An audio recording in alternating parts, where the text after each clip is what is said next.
let's start by doing roll call, left to right. Dan Walkus. Susan Stanish.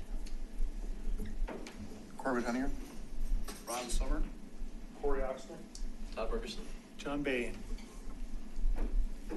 And that means we're missing Sarah.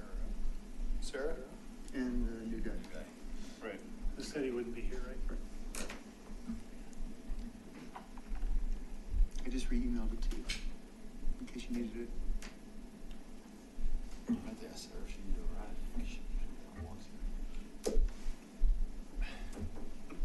She's stuck. I didn't carry my bag in, but yes, usually I have one on me. Can you see the door? Yeah, I can see the door. All right. Well, agenda approval. So tonight I threw out a few things. The CPRA conference, Corbett has some feedback to run through so that we just get an update on that. Facility usage is really, we talked a little bit more about facilities, and I think Allison sent out a document after the last meeting, so just wanted to touch base on that. 2020 work plan is our key item that we want to go over, and that's what's on the screen there. So we'll go through that and just make sure any additional thoughts from the last meeting and try and get that to a point that we can finalize, whether it's the first meeting of January or almost finalized tonight. Downtown Superior street names, actually, I went back and forth on that one, and I think we're going to take that one off the list because pretty much all the streets are named, but it was more of the alleys, I believe. There's some different naming things in there, so I guess if anyone has any comments or wanted to throw out some topics, I know we talked about it in the last meeting, so sorry, I'm going through the whole list, but and then 5E is review indoor space. Just we've talked about it in the past. I just wanted to keep the ball rolling on that and be able to talk about it a little bit further with the 1500 Colton site as well as downtown Superior space. So just a discussion on that. And then also just a discussion about OSAC joint recommendations and just some of the discussions we need to have with them and if we need to regroup. So that's just hasn't happened yet. yeah. So it's down on the list, but anyway, I figured we should be able to get through that in a fairly decent amount of time tonight. Any other items that anyone would like to discuss? Oh, and then you flip it over for the look ahead. It's really just the December meeting location and just finalizing that.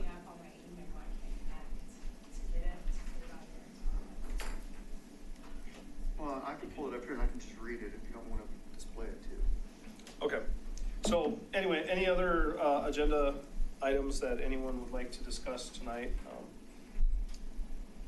Thoughts, topics, anything? Okay. Well, we'll cover a lot of topics in the 2020 work plan, and if you have any other thoughts about where we want to head, we'll go over it there. So with that, I guess the agenda, no adjustments, or just 5D. And then public comment, I see no one's here and they're all locked out. So, so anyway, we'll move past that and then we'll hop into our first item. So Allison, do you think you can pull it up on there or do you want to? I do. While she's pulling it up, There we go, look at that.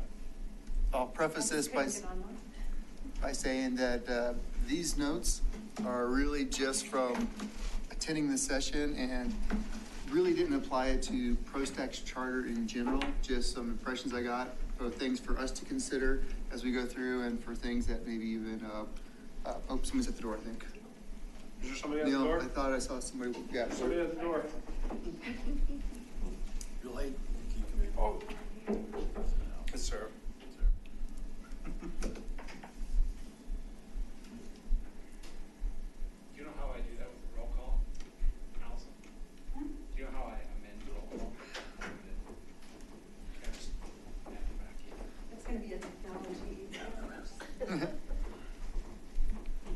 this? Yeah. Sarah, present. Yeah. Sarah present. Sarah Miller present. Late. Putting kids to bed. Well, in the bath. Okay. So we just ran through the agenda roughly, can skim ahead. Corbett's going to give us a little bit of an update on the conference that he went to and some takeaways. Yeah, so again, I'll say it again, that take these with a grain of salt. I didn't apply it to PROSTAC's charter in general. This was just observations and things that I've noticed while there for us to consider, for pros to consider, and just some discussion points along the way. I try to capture all these things, and I put it in a nice pretty PowerPoint. No, I don't take notes in PowerPoint, but if you would have seen my notes, you would have said thank you. I was going to say, it looks so nice. It's like a presentation. Overall impression, so, it was absolutely worth it. And I would recommend we do this with either with new members, or, get the old members caught up, but at least with new members, and maybe even send pairs, because it'd actually be probably more beneficial in pairs, because there's a lot of things that happen in parallel, and I could have to pick one or the other one, and I wanted to do both, having another person there, and also to be able to just kind of generically talk ideas off of while you're there, and, bounce things off of would have been very helpful as well, so. But even at a minimum, one person was definitely worth it. The general consensus there is almost 99.9% of the people there were staff, right, for different towns, cities, and whatnot. I think, as far as I knew, I was the only one really who represented an advisory committee and not actually employee of the city or the town. So it was kind of a unique scenario where they would go in one direction and I would have to just kind of say, well, this is what I represent and how should I apply this? And I have to open my mind and use a grain of salt to try to apply the things differently. But I would always ask, and they would be willing to give me advice as well, so. And just double checking, Allison, you went previously to this, sorry. Hit the Yeah. button. I've gone before, and I think 3 of our staff members attended this year, so And I didn't even know that until the final night when I met, what was her name? Lydia. Lydia. Yeah. So it depends on how our schedule's running, what kind of events are happening, how our workload is, and, other items. Well, not jumping ahead too much, but just if, it seems like it was a worthwhile venture and we should kind of try and put this on the list for Absolutely. Each year and use some of our budget for that. And then also just coordinate with town staff and make sure we understand who's there and be able to meet up and double check on what things you're going to and what we'd be going to and trying to coordinate that a little bit. It's just a little bit more foresight on where and how we're planning. Yeah, and, typically at a lot of these sessions, a lot of people are going a lot of different ways. So depending on what staff are there, if any staff are there, and what sessions they're doing, trying to, if you wanted to meet up with them, like how we would coordinate that. But also OSAC goes to the open space conference also. So, there's a couple of groups that attend different conferences to get new information, which I think is great. Yeah, and then that leads into my last point. So the last point I had is,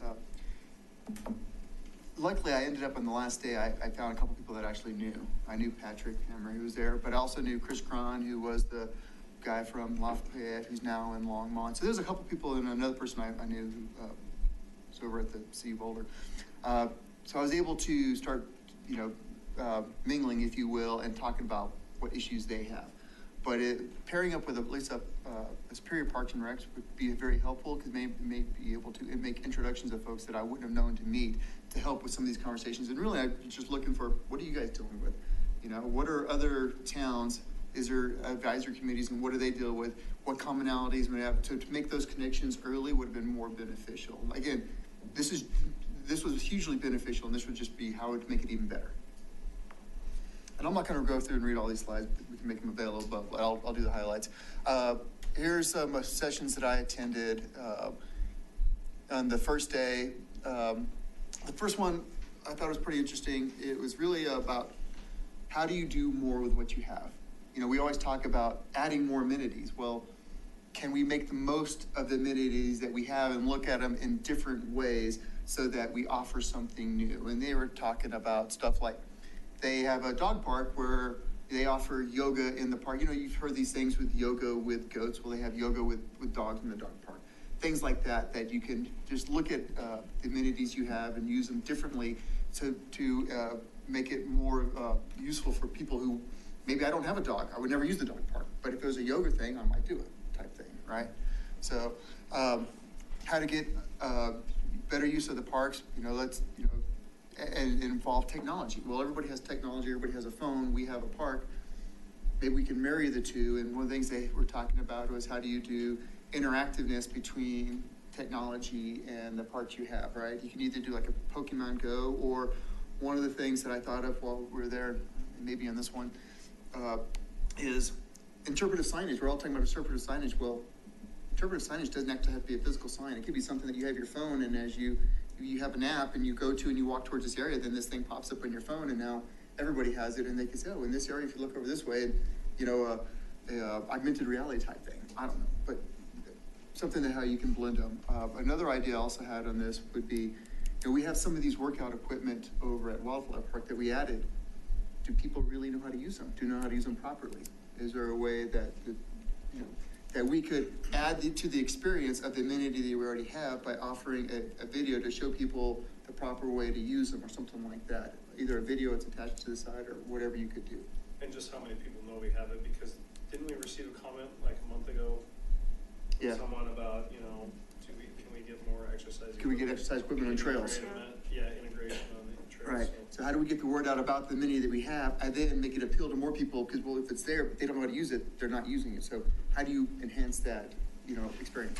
Family camp out, the SYLC, the Superior Youth Leadership Committee, had talked about trying to do a camp out on border and county open space, which just creates all sorts of unknowns, but, something like that in one of our parks. We have that in the facilities, might actually be a good idea. Yeah, and other communities have done something similar. That's where I stole that one from. And apparently, it's common, when you go to these things, everybody steals ideas from everybody else. No, I like the camp out idea, especially because I run a Girl Scout troop, and I know that that's been talked about in Superior and the different Girl Scout troops. This one is interesting, and I don't want to go into a lot of this one, but, just out of curiosity, does Superior have any involvement with sponsorships? And sponsorships was a way for a lot of these communities to add more without the city itself to footing the bill for that. In some cases, they had a jogging track. Now, we don't have a rec center, but this is an example. They had a rec center with a jogging track, and they literally had billboards in the track. And how many times you go around, and that sells itself, 4 times, 8 times as a mile, right? Or having it on in our case, you could have it on the baseball field in the back. Anyways, but We typically, our sponsorships are mostly for our events. In the past, though, like our last scoreboard sign was a sponsored sign, but the newest one was not. So yeah, we have partnered with some different, like Avista, I think, did our 4th of July parade and pancake breakfast, they sponsored. And I was thinking maybe like Williams Field, right? That turf has to be turned over every so many years. If you had a sponsor of the field, then that may be something that, you could get somebody else to help cover some of these costs, or any kind of maintenance thing. So just something to think about. And there's some good examples. I try to, everywhere that they put an example of a good example of it, I cited the source and where you could get the information. Yeah, this one is the easy one, or this was an interesting one as well. It's how do you, and this is more for us as the advisory committee, is we hear what people want sometimes, but it's usually 1 or 2 individuals. But then we understand that what people will value is what we're giving back to them compared to what they want. And it's really what this whole discussion is the overlapping of what people say they want versus what they value. And those are the core things of what really we should be focusing on. So we hear a lot of times what people want, but how does that in line with core values of today? And there's a list of right there, the values of today, of what that means and what people get a better experience out of, right? So, is it sustainable? Is it mindful? Is it easy to learn? I learned a new word, wokeness. I thought that was misspelling. Nope, that's a new word, wokeness. The act of being woke is more understanding the situation of the world and how that applies. So, but something, a lot of folks these days, they want to know that the thing that is being offered offers more than just an experience, right? they can feel good about themselves by enjoying it as well, right? Maybe it creates art or maybe it does something else, but they can feel good about themselves as well. Anyway, so one of the things that they were talking about, or I thought about, is we have like a chili fest, and we do this for the adults, but do we do something similar for kids? Do we do a lemonade fest, instead of the beer fest? Have kids bring in their chili or something like that, and then they could do their lemonade, just something so that we could, have the same thing. And I think families would enjoy that a lot, especially if their kids were in the competition. This year for Chili Fest, we did have a children's competition, and we did have first, second places, Awesome. and they did awesome. It was for chili. And whoever the adult was assisting them was only allowed to like help them cut or lift, because it was, the chili pots were heavy, but they couldn't taste it. So the kids had to season their own chili.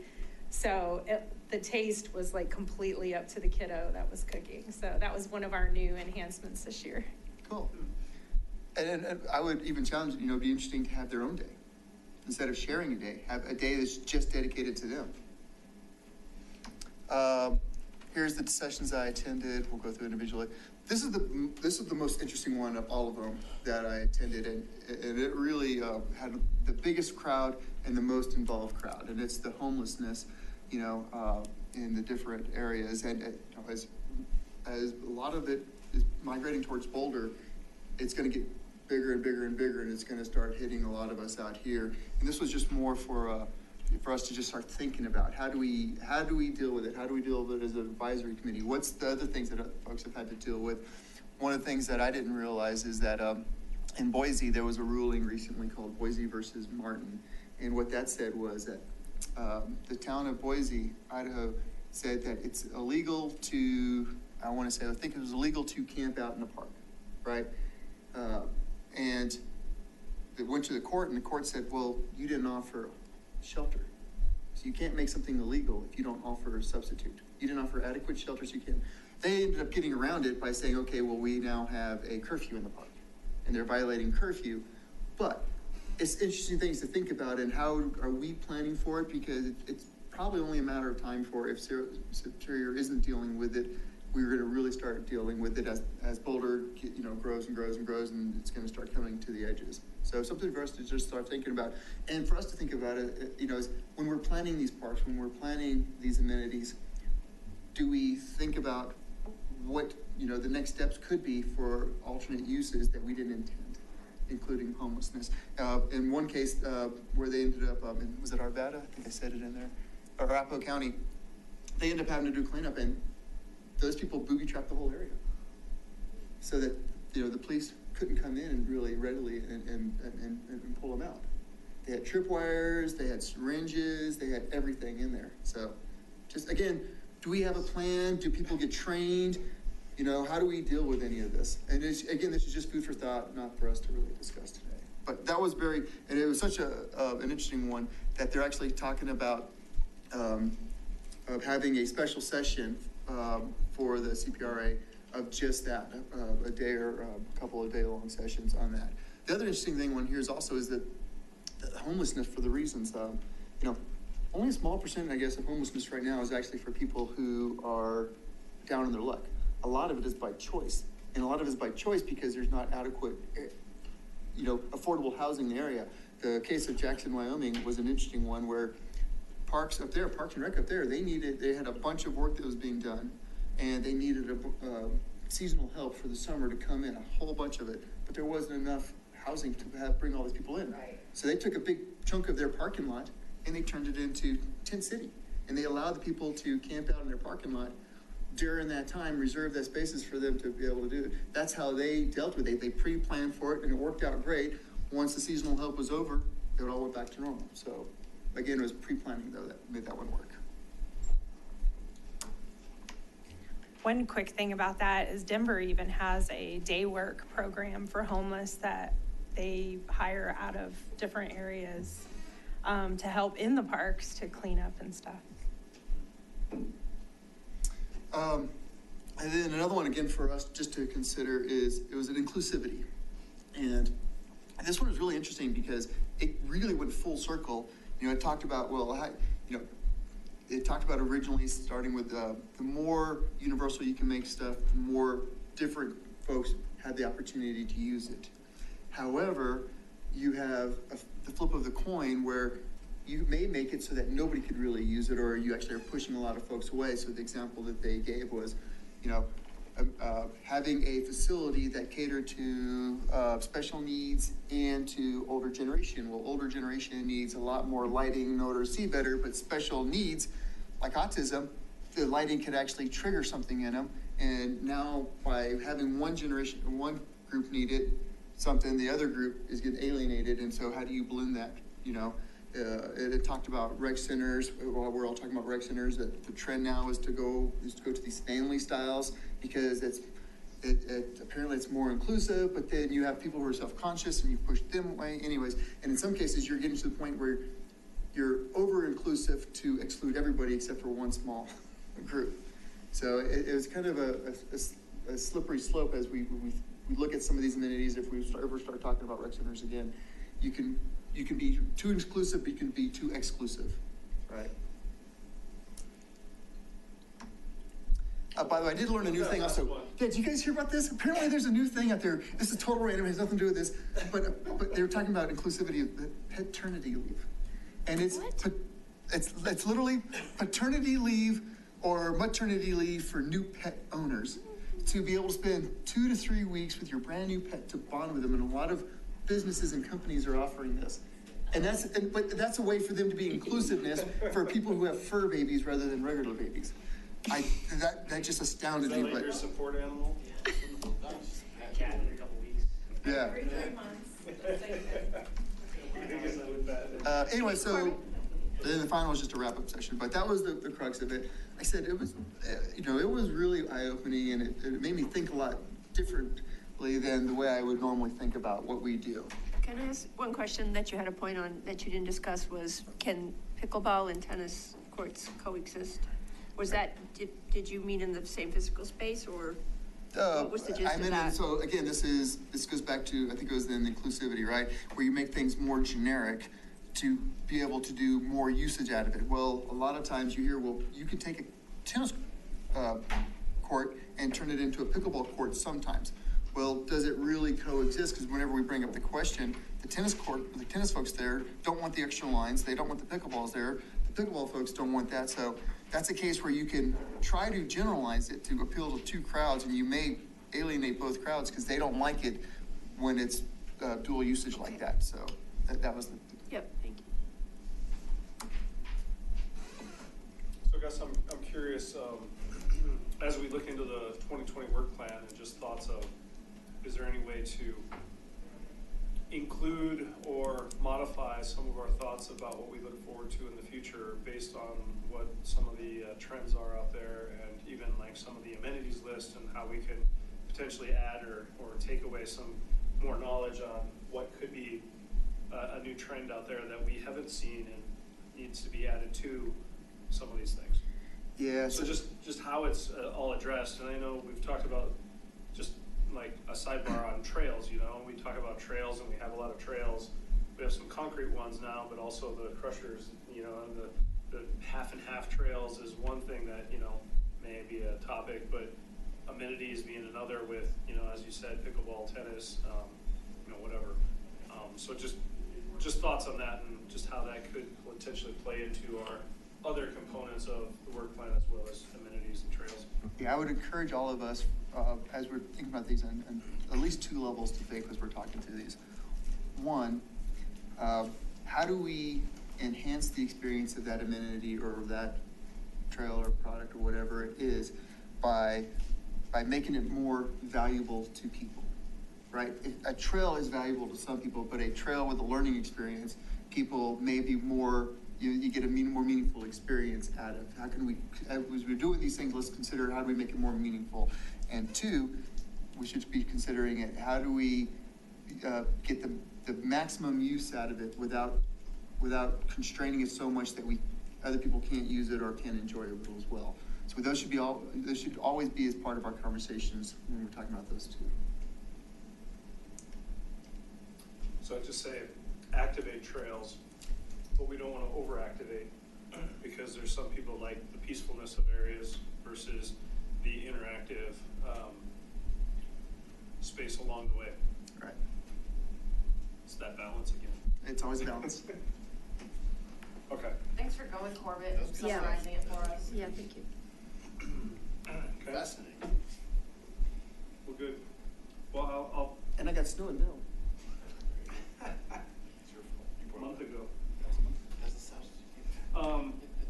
Well, anyway, just one thing,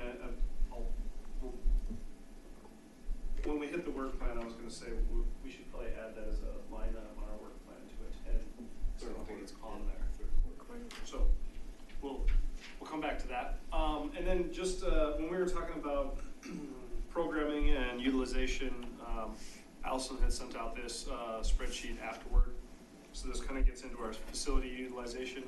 And, there's lots of numbers on here. I just wanted to make sure everyone had a chance to look at it and just understand a little bit more and be able to ask Allison any questions.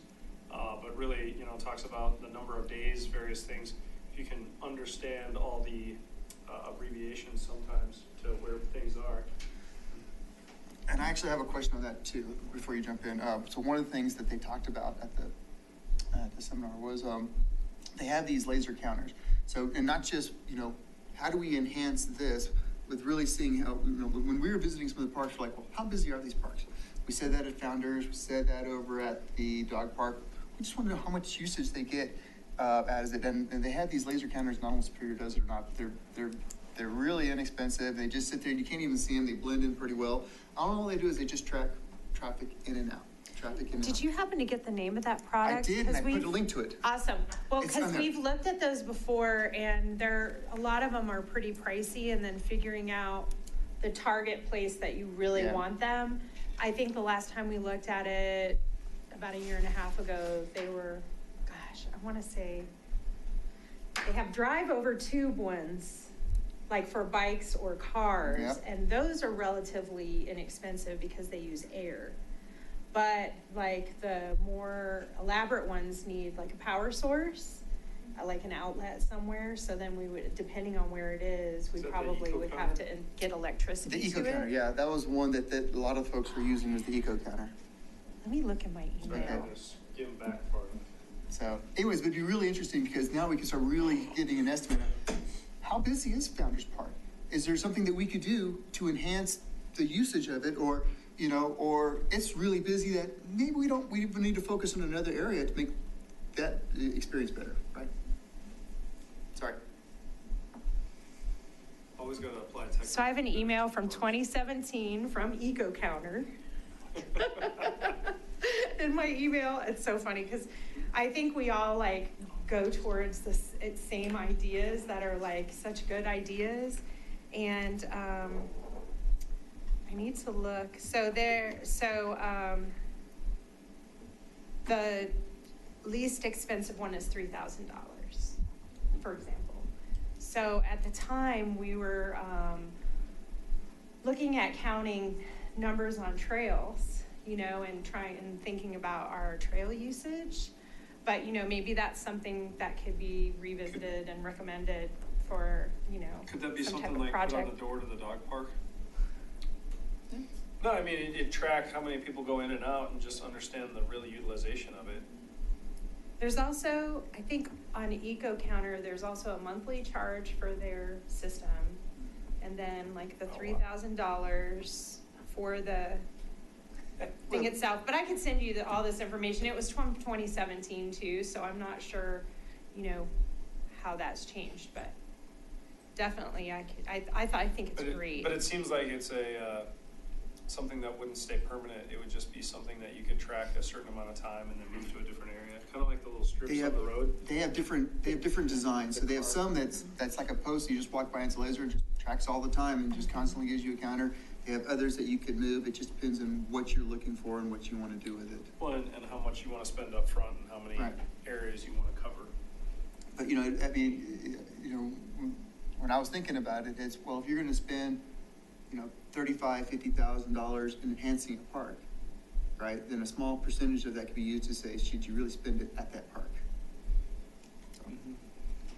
So, surprised it's $3,000. So altogether with all the pieces and parts, it came to $9,469, and that was in 2017. Okay. So on, Sorry, can I just ask one question, mostly unrelated, but sort of related? Is there a park where people do a ton of sledding? We go behind El Dorado School, but, backside of El Dorado or. oh, they're all coming to your park now, is that? No, they always have, Yeah, Riverbend Park's got a great sled hill, and that was one of the things, is we don't want our sled hill encroached upon with playground equipment. With other oh, okay. I thought you were trying to say with other taxpayers. Oh, I was no, like, no, that's no. not- And should we ever consider a sledding event, or is that, because we don't do all that much in the wintertime? That was my real question. I think for a sledding event, probably the hill behind El Dorado's, the school is probably better, because there's better parking Lots and there. lots of space, And then yeah. there's a lot more space. Well, OSAC does host National Trails Day. PROSTAC could host a sledding day. I just think you'd have to be able to predict it and plan for it, and that's a little rough in our climate. Yeah, right. I was gonna say, it's like, it's here and gone in a day. Yeah. All right. We do skate, we do partner with the Chamber for Skate with Santa for the ice rink. And then a question on this, just because I don't know, either I don't understand it or I understand it, it doesn't make sense. If I wanted to rent a pavilion for my kid's birthday party, what does it cost me? Depends on which one. Yep. For you, John? Yes, for me, it's annoying.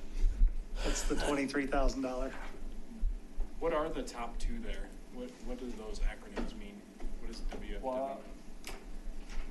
It's 23 for, is that Wildflower? Yeah. I was trying to understand. Williams Wildflower, Field, Wildflower South. Multi-complex. Williams Field and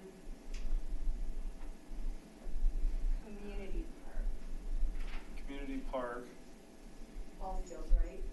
Ballfield 1, 2, Community Park, Westfields, which is the ones that are always redo the grass, is the one Well, thing we haven't talked about. the second and third one are Stewart and Scanlon Field, which are the 17 and 16%. Community Park Shelter is west of the baseball fields, across from the playground. So it's this one here. Yeah, what's bringing in 23 grand? Is that the Williams Field?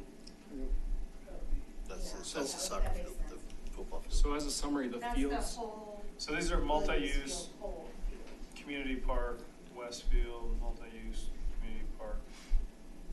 as a summary, the fields are all 50% or more utilized, and everything else is below that. Is that accurate? Am I understanding that correctly? Well, and that sentence I put on that email regarding park shelters are only available for reservation May 1st through October 31st, which is 183 days. And then after that, from November to April, they're on a first come, first served basis. And then the multipurpose fields, Williams and West, the West multipurpose field, those are both in Community Park, are available for reservation year round.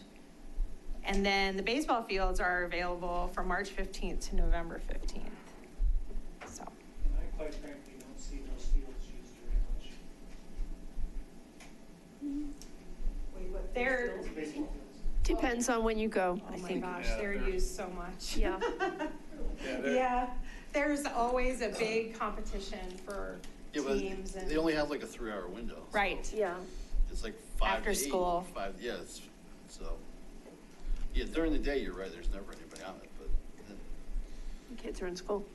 And then is this one like, one of the pools, South Pool party area? Or like if they have parties? They have there's a party room. Right, okay.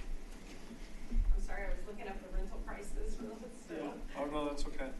So this one's Wildflower, east and west. Purple upper, shelter, purple east. Is that the new shelter? Purple east? no, that's have the Well, purple, the upper purple is, shelter. the upper is a little one. I don't know what Park East is. Purple East, isn't that the pavilion that the kind of the newish pavilion It that's should over by the be. volleyball Cause I'm court? not sure what purple upper is, it's only And been shelter. booked like So- 4 times. The shelter and the east have been booked a bunch. Yeah. So, I have all those descriptions for you. Above, yeah. Purple Park Lower is the grass area, the north end of the playground and shelter. Purple Park East is the east shelter adjacent to the volleyball court. The new one. West shelter is the one near the playground for 25 people. And then there's Purple Park Vol, which is the Purple Park volleyball court specifically. And then the upper is grass area near the lake that can accommodate 200 people. So there's different specific areas that people, and then to answer your question for the pricing, if you go to the rental page for athletic fields and park rentals, and you click on the park, shelter, and pool reservation form, all the pricing, when you go to fill out the form, is there for each individual area. So, you know, all the shelters are there, the pool rentals are there, all of that information is on that form that you have to fill out to reserve. Do you have that up right I do. there?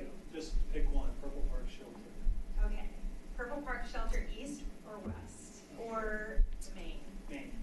That would be for a resident, or it's the smaller one. The resident is $10 and non-resident is $30. All right. That's looking more, that's great. Yeah. Thank you. So apologies since I missed the last meeting, but was there a question that was asked about this in particular? Or what should I be gleaning from We this had an besides gee update on whiz? programming and what programming is offered and what opportunities the pro staff is giving out. And then during that discussion, there was a question of how are our shelters and utilization of our facilities. So it's really just an update on how well are they being used, because, you know, we put in the new shelter here and you can see that the new shelter, you know, is getting used fairly well, you know, 20 times, plus or minus. And, you know, even Wildflower West, 35. So that's a heavy utilization. Because really, you think most of the time it's weekends or Saturday, Sunday, is probably the highest usage time. Well, the one that jumps at me is the Founders Pavilion. That was such a huge fight to get people to get permits, you know, because there actually was fights there. Before you could have reservations, people would have fight over it. So that's a little disappointing how low that number is. And is that the one out here? Right by the basketball courts. Yeah, right by the basketball courts, so. So really going through it, I mean, you have the Austin Park, the community park, and you hit, was that North Pool, Founders Park, North Pool, Purple Park has 4, then you get the South Pool, and then you get Wildflower. So, It wouldn't hurt to publicize the fact that there are party rooms at both pools, it looks like. It was a surprise to all of us that no one's booked it. There's not a party room in North. Not in North Pool, only steps. and this one is just reserved for parties then? Right, I mean, certain areas of the pool can be reserved for pool parties, and then, the North outside. Pool, There's a couple of tables under. I'm sorry. Outside I- areas. So, North Pool for 10 to 20 people is $20, 21 to 35 is $30, and 36 to 50, $40. But- And it's the same for South Pool. But so then this excludes the Rock Creek Flyers and actually utilization of when they take you for a swim meet for the day, Well, there's different charges for, right? Because, different entities. These are for Yeah, like they- residents. right. And then we have evening But I was pool just- rentals. Because the North Pool, even though it says 0 up there for parties, but it's heavily utilized and actually reserved for other special events. Right, and so this reflects on individual rentals, not, user groups. High schoolers were swimming it up last. Except for, I'm sure Williams Field shows user groups. So I guess there's a difference between how pools populate and fields populate. because all of fields are user groups. Well, I think it's just important for us to understand the numbers and, we're looking at Parks 1 and 2 and putting in another field for multi-use and, it's one of the highest ones out there. Right. So, Well, the important part is, these are places that are generating revenue. Not a lot, but there are some, and that's better than, that's covering staff's costs, that's covering cleanup, garbage, that's covering, so when you start talking about putting a new park in over by track H, well, what are we doing with that? Is there something revenue generating? I'm just saying, that's Zone 3. I don't know. It's a free park, I know. But I'm just saying, that's the whole point. That's why I wanted to see this, was guys, I was curious to see if we were generating it, and obviously this does not include flyers revenue, so, but it does show you're making, I don't know, you're making some money, bringing some cash in, and that's the whole point. I think, Corbett, to answer your question, we asked to see this, just to see if anything popped out to us. It was just sort of we didn't know, so we thought we'd look at it. okay. Yeah, we went over the programming last time, so it's kind of cool to see them just trying to coordinate this with it. Anyway, so I just wanted to bring it up for everyone to see, and I think it was in the email a few weeks ago, so. And a lot of these parks, for historical reference, were arguments over whether we could program or not. Whether we should, Wildflower was supposed to be no programming, nothing. Right. And look at that. So, just, it kind of evolves. Every park kind of evolves its own way, so.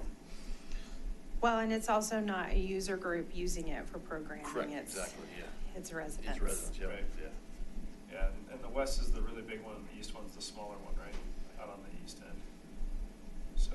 So as interesting as this is, do we want to do anything with this information going into next year, or is it just a curiosity? I think it's more of, it's takeaways for us to apply to when we're looking at amenities and future recommendations. I want to make sure we have background on how the parks and everything is being used, and do we need more pavilions? Do we need, things like that?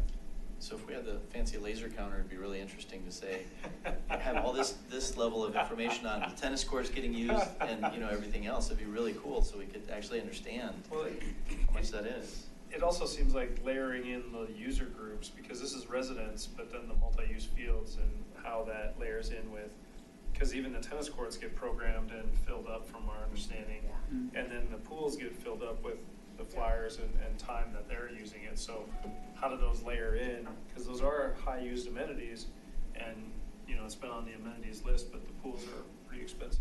And so as expensive as the $9,000 or whatever it might cost to have some counter, heading into planning for some new master plan of the things next year, all of a sudden, if we could have this level of information, plopping that device down in a lot of different places in town, it might actually be worth it. Well, I'll tell We you, thought this was a great idea. We love the laser counter idea. I would love to have a portable one, because I'll tell you where I think we would we'd be shocked to know, and maybe we wouldn't be, but I was, I do a lot of running, I do a lot of biking, and during certain times of the year, over at Purple Park, where the rocks are up there for the water, the rapids, and then right over here, where they have the mine cart or whatever, right by the trail, I see it a ton where people are doing certain times of year taking pictures, and that area is way utilized, but we don't really give areas like that credit, because it's not really an amenity, it's just kind of something to beautify it, right, or historical or whatever.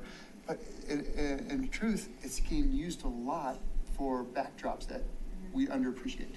And that would help really, maybe give us a better idea. From my riverbed, a lot of kids. The only tough thing with some of the parks, like one of the things that we ran into when we were looking at these, is like access point. If it has a narrow, limited access point, like what you're saying about like tennis courts, for example, or like a specific trailhead entrance, but if it's like a whole big park, how do you capture who actually comes in if it's an open? Around Wildflowers, so when somebody comes in. Just take a cue from the hunters, just put those cameras out there, and people. You'd be surprised what's out there. What are those, the doorbells? Just put a bunch of them out there, you're good. Those are getting cheaper, so. But I could certainly see putting it on a trail, you know, maybe an unimproved trail, and all of a sudden you measure that versus the improved trail, and you can start getting a feel for, you know, people on this board certainly have their opinions, but real data on what kinds of trails do get the most use might be handy also. Social trails versus the planned trails. Yeah.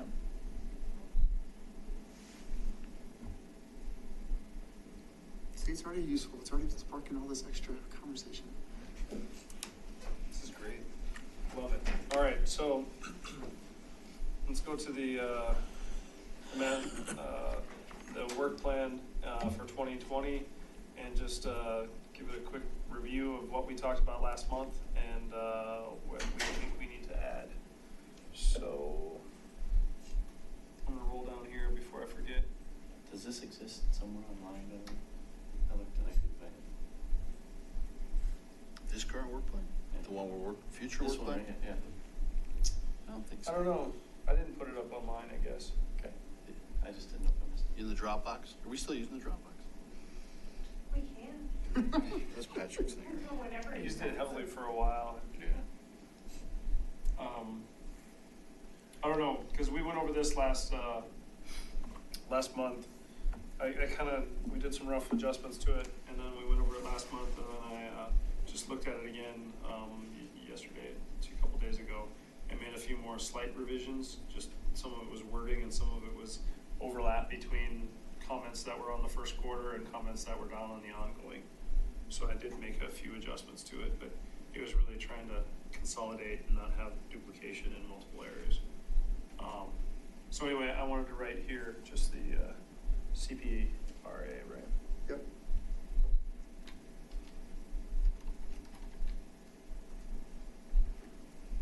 Conference.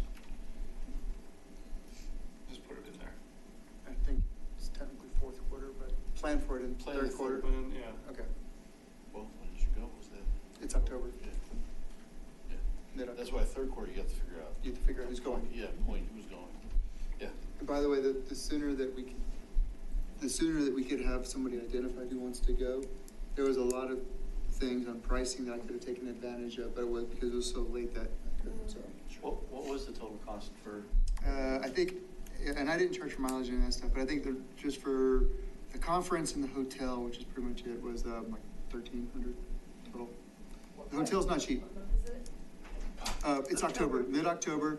The hotel, so the hotel, I got it last minute, and it was a little bit more expensive, about $100 a night more expensive, like $300 more was spent versus if we would have been able to plan for it sooner. And I think there's early bird pricing also on registering for the conference as well. So again, a few $100 here and there.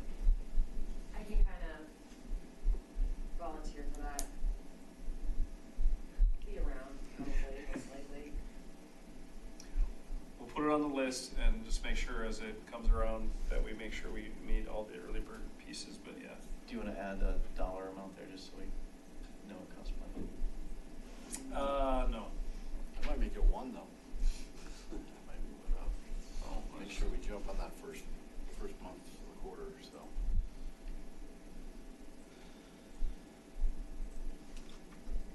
Okay, let's start at the top though. So the beginning of next year, so basically we'll round out this meeting and then end of the year outing. And then first meeting in January, we have to hold the leadership elections.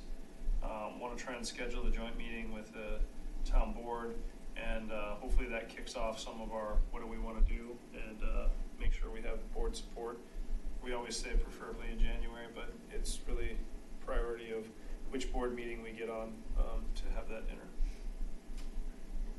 And then update the amenities plan, the five-year trails plan are two things that I think are key to the committee.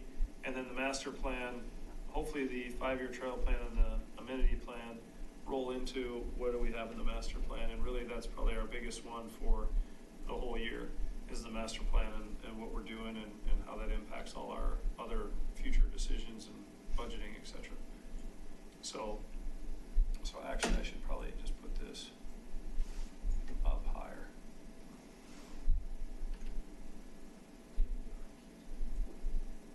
Yeah, I would probably have master plan there But yeah, it's gonna be a constant, so once you set up the schedule, it's throughout the year, and it's just, what are we doing, how are we engaging community, et cetera. But, so the master plan would feed into the amenities, the 5-year, I don't know how much it feeds into the indoor amenities and community space, and then just how it ties into budget recommendations, at least start that discussion so that we get it in time for the budgeting process. Yeah, and just if I can add in there, on December 16th, so at the last board meeting in October, we hired Oz Architects to do the 1500 Colton Road redesign. I think on December 16th at the board. You're jumping ahead, man. I know, but it relates to Q1. Because on December 16th, we'll have, we're not quite sure what the session will be, but just to get feedback on what we could do with 1500 Colton. So the indoor amenity list might be something that we bring in there in terms of what we have a known need for within the town. Right. So down later on the bullet points, I said we want to review the indoor space requirements tonight, just to re-understand kind of some of the history. Yep. Because some of you were here, some of us weren't, Right. et cetera. So we just want to kind of go over what recollections we have and ideas. And then that just fosters more concepts and ideas as we move forward. Hopefully. Okay, so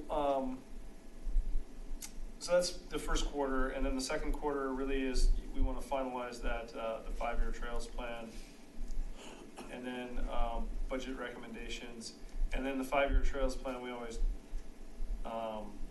try and coordinate that with OSAC, and I think we've kind of gone back and forth and usually have about the same trails, so we'll continue to coordinate that with them.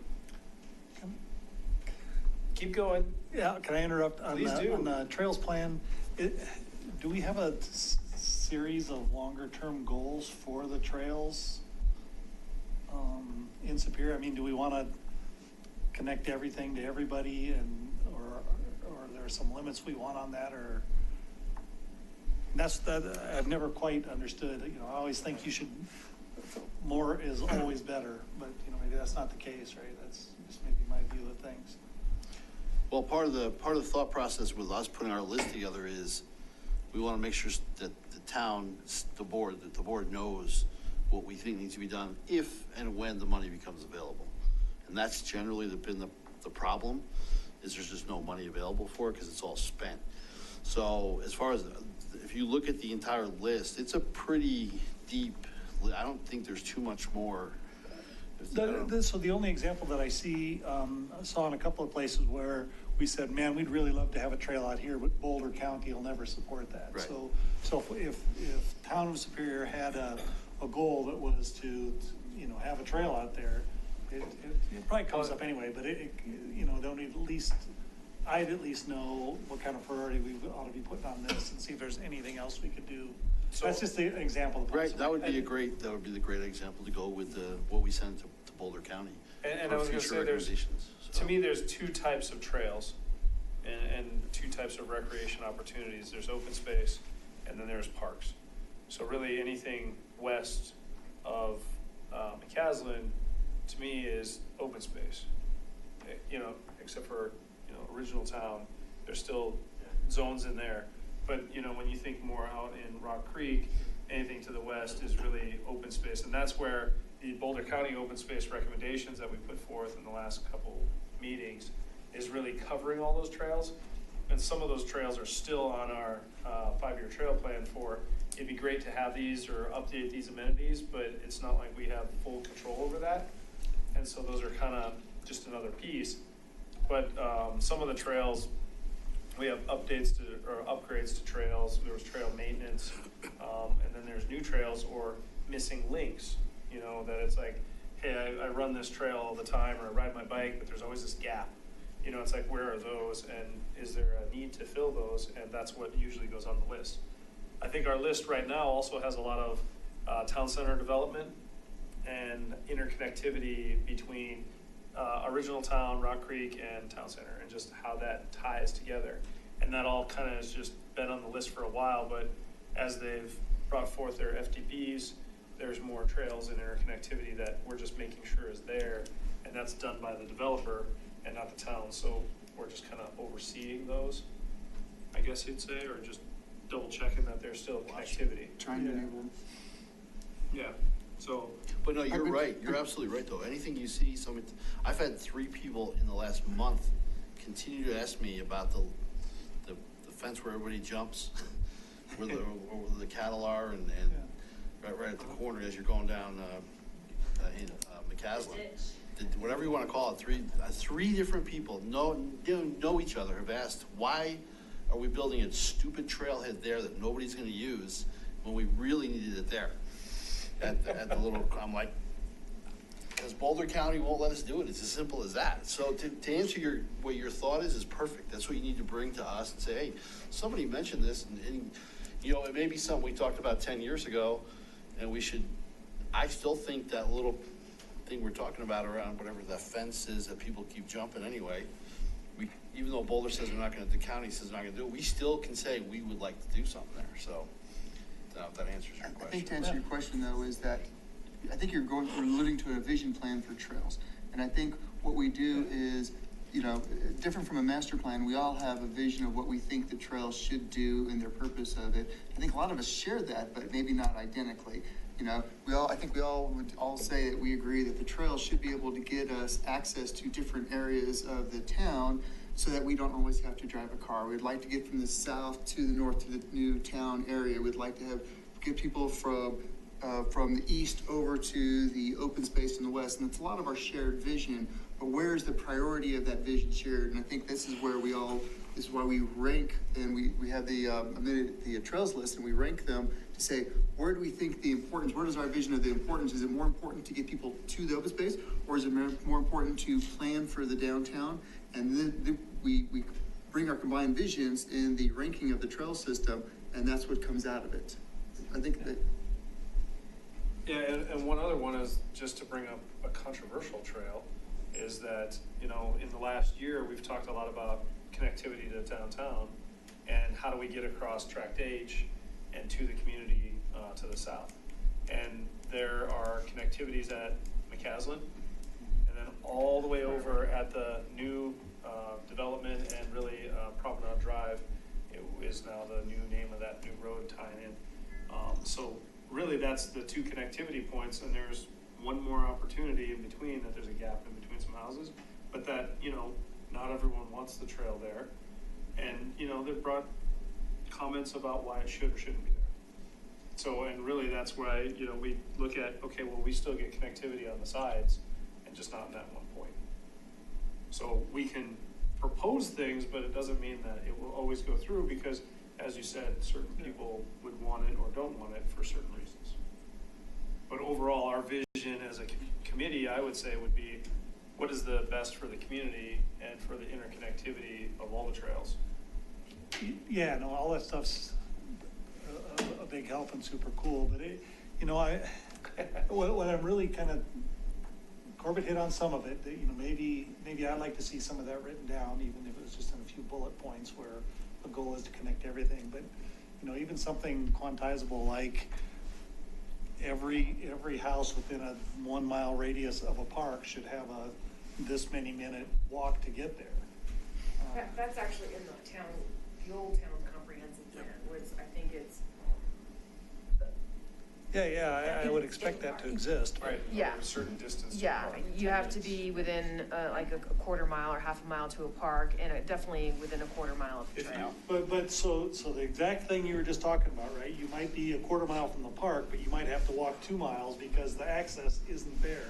And so, you know, why do we want to put this extra thing there? And it's not, well, it's, you know, it's obvious or whatever. It's hey, you know, our goal is to give everybody a 10-minute walk to a park. And that's all. And I'm hoping that as we progress into next year, the master plan is going to resolve parks, amenities, trails, connectivity. Because I think in the last year or so, we've had a couple recommendations for parks. The Zone 3 park, also the park, can't remember what we called it, White Ribbon, yeah. You know, so, and if you look back at the master plan from way back, from like 95, I want to say it's way old, 2005, I don't know, it's old. Anyway, but that bunch of graphics at the back that quantified like circles of radius of access to points and where it was dense and where it was like, okay, you're missing the connectivity of within a certain distance. So hopefully that all updates and we'll get into those discussions with the master plan and try and push all those things along. But the other thing for me, you know, just looking at this though, I've always questioned what's the difference between the amenities list and the trails plan. Because a trail is an amenity, but there's so many trails that the trails with, here's your 30 trails and here's our 30 amenities. You know, so it's kind of this sidebar item. And that's where, you know, for me, I'd love to push. And if we feel that a trail is lacking and definitely needed, you know, we should put that on as a recommendation for the budget and push to put something on the budget. If we see that there's an amenity that's lacking that we feel we definitely want to push, we should look at how do we want to put that forth as a committee to the board as a budget item. But those are the type of things, it's recommendations throughout the process. And I think you're right, the master plan is going to be a forcing function for a lot of this, because we can go back and revisit the 2005 plan where we said everything within a quarter mile, a half mile. The board signed a proclamation, everybody 10 minutes from a park. Let's get the map out and actually look, you know, is it even reasonable to get, you know, to a park within 10 minutes of a comfortable, safe walk? And I'd say in some places, probably not. You got to cross like some major thoroughfare to get there, and is that reasonable? So we need to have that conversation and then layer in what's happening with the FDPs and make sure that it's all connecting. And on a side note, just to let everybody know, when I first started on this committee, we were doing 3 trails a year. We were putting them on the list, and then they would pick the 3 trails, and we'd get them all done. That money's gone. So I would challenge us to say we need to be more vocal about building trails. Yeah. Because the fact is, it has to come out of the general fund now. We used to have the lottery fund that would pay for trails. And we would put together a list of about $125,000, $150,000 worth of work or new trails. And it was amazing. Every year, 3 would go away. And then, unfortunately, they built Wildflower, and that took all the funds. But that's a side point. But just so everybody understands that you're exactly right, and we need to be the advocate for that. We've got to push more connectivity with trails. And nothing wrong with putting stuff to the board every meeting if you thought it was there. So just FYI. I totally agree, especially with the new downtown going in and there's this huge connectivity question mark. I mean, that's really what's on everybody's brain. And that doesn't mean the board's going to listen to us, but we can at least put it out there and say, look, we told you. But that's what the community's coming to us. Right. I don't know what you guys are hearing, but you know, Absolutely. that's what the community is coming to us. The community's saying that, but I believe it was also said when we had the dinner with the board at the beginning of the year that it was still town center and the sports stable is down there, and how do you get to it? How can we access it? Is there a way to get us quick or easy access? And that development is still progressing and hasn't gotten that access in yet. So it's in those development plans that we looked at a few months back, but it's a matter of when's it gonna be done, and all the major earthwork and construction is what's kind of holding us back. So it's kind of like we're waiting. Yeah, and I think it's the right thing to challenge the board, you know, on decisions we made or haven't made, because if you think about Lanterns, the development at the north end of Coal Creek, you know, the builder said that they'd have what was a social trail paved within 3 to 6 months. It's been a year and we still don't have it. They said they're going to get it before the end of the year, because you know we are reminding them, but we haven't been reminding them enough. They haven't seen it as a priority for those of us that live near there. That was a very important, very critical trail that we used all the time, and the elimination of it, we thought it would just be a temporary 6-month thing, but we're dragging on past a year now. But those are the things you just got to keep reminding the board. We can work with staff, remind staff, because it's not just the downtown development, it's all, temporary construction, because I think this was the thing that Kevin brought up at the dinner, advocate for temporary trails. We create all sorts of temporary roads for cars, we create 0 temporary trails for bikes and pedestrians. Okay.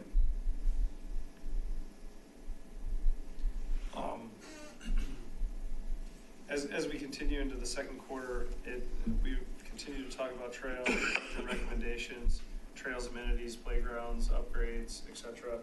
Just kind of put that as a kind of reminder that those are kind of 2 to 3 lists. Because we do also have playground assessments.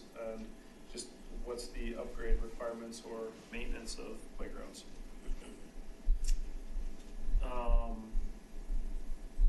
And then usually about the second quarter, we start talking about booth activities for Arbor Day, 4th of July, Chili Fest, and just kind of an understanding of how and what we want to do with those. And so depending on how the master plan schedule works out, you know, those might be good days for also talking about additional master planning discussions about community engagement and additional input.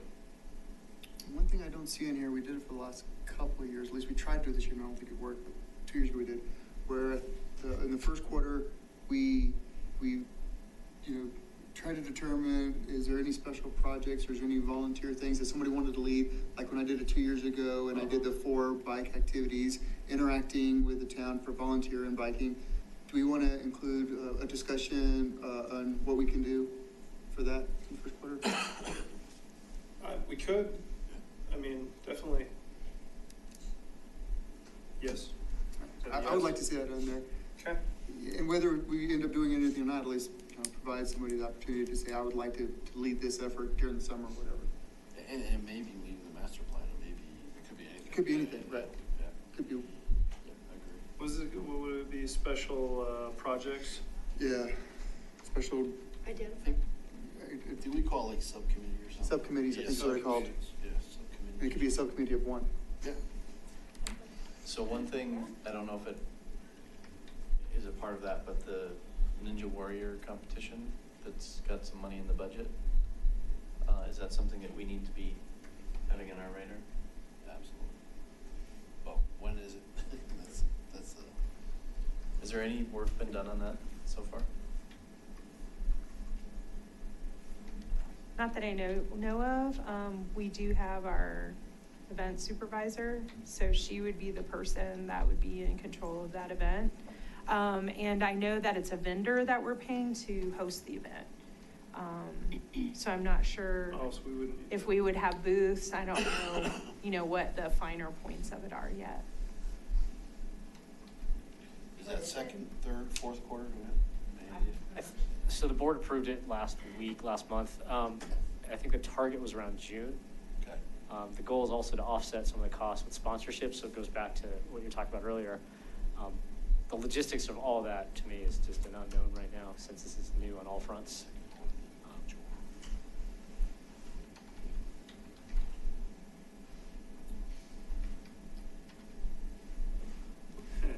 Do we want to, Too far. Review and analysis. is that where we meet at the park and review? Yeah, I was just thinking about it, that's been, I think those have been really good They have for been, everyone to yep. understand the parks and really what amenities are out there, but that's a second to third quarter activity. So, park I think in walks. second quarter it'd be good that we can at least plan out which parks we want to go to, and maybe, instead of just saying, hey, at the end of the meeting, which park do we want to go today? We actually have a plan. Well, if we do this one and then this one and this one, they can kind of tie in together. I concur totally. I think those have been super useful. Yeah, that's great. And, Can't do it. I don't know if the park staff is ever available, but we should keep in mind that we could invite them also. There's Well, it's- Do we have a new sure, park let's plan ahead. staff manager? Like, do we have a new Patrick? Yes, a new Patrick has been hired. I actually don't remember her name. She starts first week of December. Okay. Invite her to dinner house. It's a good idea. Invite her to our dinner next month. Yes, she has quite a few committees to attend, so I'm not sure. We have a lot of good committees in our department. Yeah, but Our way to not as start good is as go to this dinner. one. So we have dinners every week, come to ours. Make your round at dinners, you get to meet everyone. Yeah, well, that was my suggestion. I was talking about that today, and I'm like, she could do everybody's dinners. It would be the best Yeah. thing. We'll see. Best engagement for just, getting to know people. Okay, so identify subcommittee leads and pursuits, what we want to do toward the end of the first quarter, adding in the park walks, identify schedule for park walks for review and analysis of the parks. And then we always have the review weed and pest management program updates, just, kind of in the summer, what's going on and just an update. So we added the CPRA conference in the third quarter, Boulder County Open Space and Trails recommendation, which is just, when Boulder, you need to finalize it before Boulder County requests their recommendations toward the end of the year. Identify trail connectivity options. I can't remember where I took that out of. That's probably part of downtown.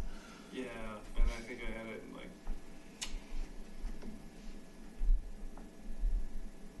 Okay, I'm gonna highlight that one. I can't remember it.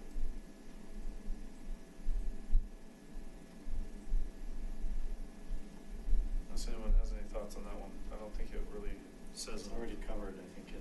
We have like the 5-year trail plan. I can't remember if I just didn't take it out. Well, I mean, it would be more of a review of what downtown's looking like. That would be something I might do later in the year rather than early in the year, just a quick review of what's happening, so. But to an extent, when we look at the 5-year trails plan, we always look at the trails around downtown. Yeah. I mean, it's always just, where does it stand? Where I think it would be helpful is if we knew ahead of time some of the areas that were going to go under construction a priori, then we could start thinking about, well, how do we create these temporary trails? Because unfortunately, sometimes it seems like, oh yeah, they're going to start working that area. We don't have a meeting for another month. They start working in it, and it's too late to even have a conversation on temporary trails, as we were challenged. So the earlier we could have the discussion of what we know is coming, we can start planning for that and say, oh, well, if that may take away a trail, what are we going to do to get people around if that interferes with the trail that's been there, right? So.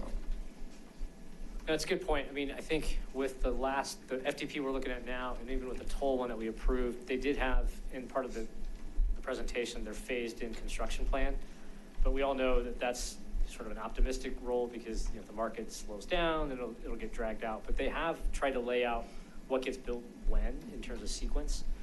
And that might be the time to sort of intercept it, working with staff or whomever on, hey, when they're working on this section, make sure that there's a path over here, through here. Because we didn't do that. I mean, we kind of look at this block is going to get built in 2020, and we don't get into the details of what are all the access paths during that time.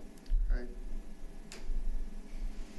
So I went back up to the 5-year trail plan and said potential temp trails and types of trail improvements, just as an additional discussion to the trail plan itself.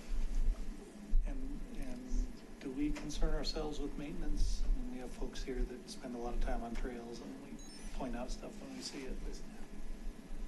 Yeah, I mean, I think we've talked about maintenance on Coyote Ridge for a while. Well, I think that goes into done our, I various think ones. that's on the amenities list, right? Either Right. amenities list or It was trails on the list. amenities Or the list. trails list, where we talk about upgrades or maintenance on trails. But that could also fall into the subcommittees where we've done it as, 2 years ago, that's where I did it. The maintenance on Coyote Ridge over at the BMX park, and there was another one that we just did it as a subcommittee separately, so. Because I think that we also used National Day of Yep, National Day of Service. to do trail maintenance. And then my last question to kick in, we did the weed and pest management. I think I was around when we did that this year. Do we ever just talk about wildlife and how they affect our parks? Like all of a sudden you have 10,000 geese living in your park. What do you do about Whether it? you need a cardboard cutout of a coyote. Yeah, Or do it, Denver did, and they caught him and served him up. yeah, Oh. Did you guys hear about that? Yep. No. yeah. I mean, do we ever discuss that? Does anybody care? Does the staff have reports on wildlife or wildlife We management? just had one of those counters could be set. I know the Hodgkin Basin Reservoir continues to give us updates on the number of species and types of animals out there, and that, but we haven't really done that to expand in the whole town. And maybe past, if there's wildlife that's tearing up something that would show up under pest. I don't know. I just was curious. That'd be a good subcommittee for you to want to dive into and work with town staff to understand that better and bring us a report. Just I a love this on- quick note that, OSAC does a lot of wildlife enhancement and talks about, does a lot of educational programs on wildlife and environmental type education. And we do have a wildlife ecologist on staff who, if we have any problems to mitigate for residents or issues in parks that we can, she's our consultant that we consult with for information, public information. We work with CPW, Colorado Parks and Wildlife, for different things. So there's definitely a lot of people who do work on stuff like that as well. But if there are any issues or anything, that you're specifically interested in, we might already have information we could share with you. I don't know that I'm particularly interested in it, and contrary to what Corbett recommended. I just wondered if those are the kind of, if we should just get an update on that also when we're doing the pest and the pesticide and pest. But if there's no issue, if there isn't an issue, then. We do have voles, so we usually go over the voles. I don't know if you remember, we had a big vole problem. Yeah. But typically, if it's a wildlife problem, like say coyotes, for example, we don't use any type of pesticide. It's more of a educational approach, and I guess it just depends on what it is, for sure. The only discussion I can ever remember is stocking the pond. Is what? Stocking the pond with fish. That's the only thing we've ever had discussions about, as far as, because that would be part of Parks and Rec. Right. An enhancement to the, so, yeah, I don't think we ever discussed wildlife being an issue. Bears and panthers and moose are not a problem. And we stocked the There was a ponds moose. most recently. Oh, Yeah, there were there's a bunch of elk. elk out So here. we'll have a new educational program about elk this year. So that was one of the topics that came up last week. And we stocked the ponds for fly fishing when I organized the fly fishing classes. So just different things happen, We don't have them every year. So a lot of the special programs that we host are kind of come back around. The interest will wax and wane as, different children or groups grow out of it, or if they've already taken it.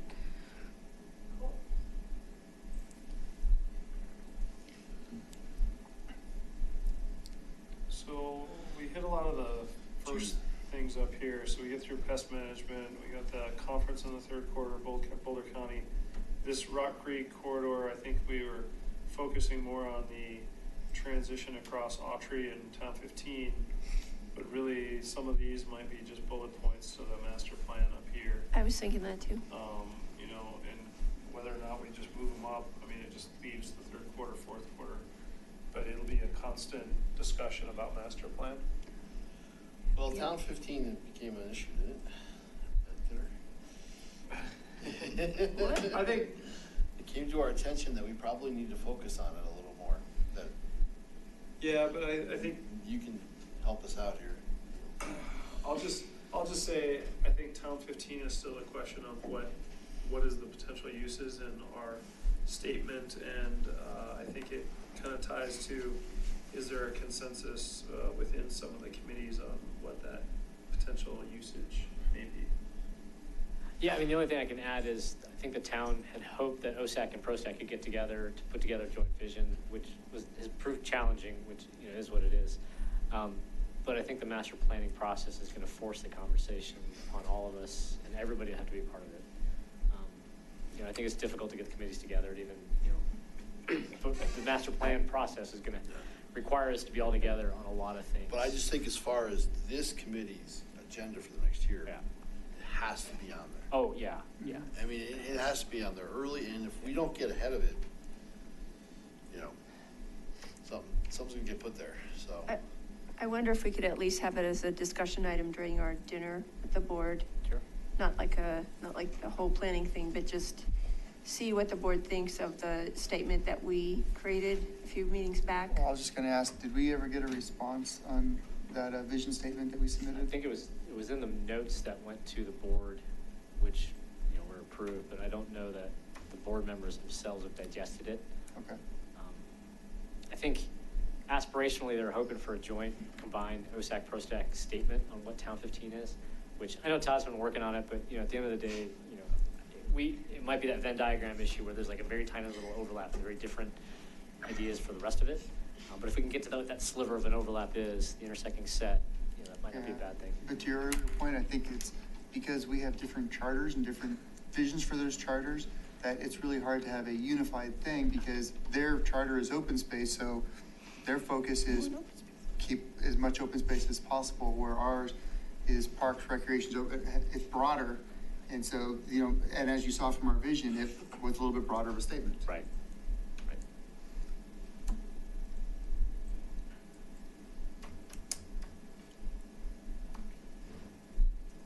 I'm at least gonna try to resurrect the getting together on a monthly basis with those guys. And Yeah, Thursday Well, afternoon. see what we can, yeah, that's what we were doing, but if we can do that, at least, even if it's not seeing eye to eye, just talking through it and kind of forcing ourselves to go down that path, I think is important. Yeah, no, I think you're What absolutely is right. that? Well, I, And not defined yet, but it will be defined hopefully in the next week or so. I'll try. I guess I'm jumping ahead, but, so anyway, any other comments on this? I'm gonna take this one out. So I'm gonna leave Town 15 parcel potential uses as a standalone topic. I moved, basically master plan, we'll set up a schedule for the year.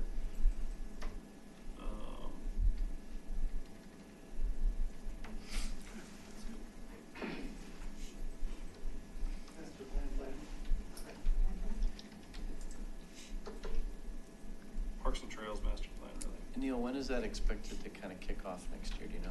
Well, I was just asking Allison with the stats and the RFP, but, you know, until we get a new parks director in, things are a little bit on hold. My guess is since it was approved last month's budget, it's a known, the RFP is probably going to go out. Leave it on. It will be, we're probably going to start it quickly. Okay, so in the fourth quarter, I'm just trying to wrap this one, but fourth quarter, facility usage, recreation programming, and performance. I don't know if we need performance, we just said programming. And then, this one I think is still a holdover, additional public engagement to help, new recommendations for new recreation offerings. So it kind of ties to the programming piece that says, are we looking for additional or changes to the programming or new programming opportunities? But I don't know, it's kind of one of those ongoing ones. Yeah, As you hear about things, you kind of Yeah. added it. And traditionally, third and fourth quarter is gonna be really light, because you're gonna be pushing stuff. Well, right, Down. you're gonna be backfilling with the stuff you didn't finish up. Go back up the second quarter again. And then fourth quarter, you have all the holidays that. And if you think about like finalizing drafts of master plan and doing all that Yeah, editing that's and gonna be review rolling one down to time. third and fourth quarter based on just that schedule and what it's gonna take. Under the budget recommendations, I would almost put on there a little bullet point to challenge ourselves to request budgeting money to do a deeper look into the Town 15 property. Can we get 50 grand for a consultant to say, hey, this is what we can do here? Because we've never done that. We did that with every other potential park area, and it helped tremendously down. to say, what can we put there? So if you plan in the second quarter of 2020 for the 2021 budget, you might have a chance of getting it in there. That's why I would call it out under our budget recommendations now, as it's something we're thinking about. Just my opinion. I've seen park master plans that even focus on individual parks like that, Right. like within the master plan to show that type of information too. Yeah, I would put it right under the budget recommendations. So you want that, Under two, like a bullet point under two. hold on to, Under our budget recommendations, something Finalize to do budget with Town 15. Specifically calling out for a consultant or some, some financial commitment from the board to say, hey, here's $100 grand. Tell us what we can do there. And presumably from the master plan will be a whole bunch of work items which have dollar figures attached to them, and let's just plan on keeping this one near the top of the list. I think that's the right idea. And one of the things that's happening right now is CAPS is finishing up their master plan. There's a whole list of things that, it's a spending plan for the next 5 years on things that we can do and art that we can install. And my goal, or hopefully rather, I hope the result of the master plan is we have the same thing here. And if anybody comes up with another budget item, this would be, the second quarter is the place to put it together, because we gotta have it to the board by August. So if you start talking about a third quarter, you're probably already too late.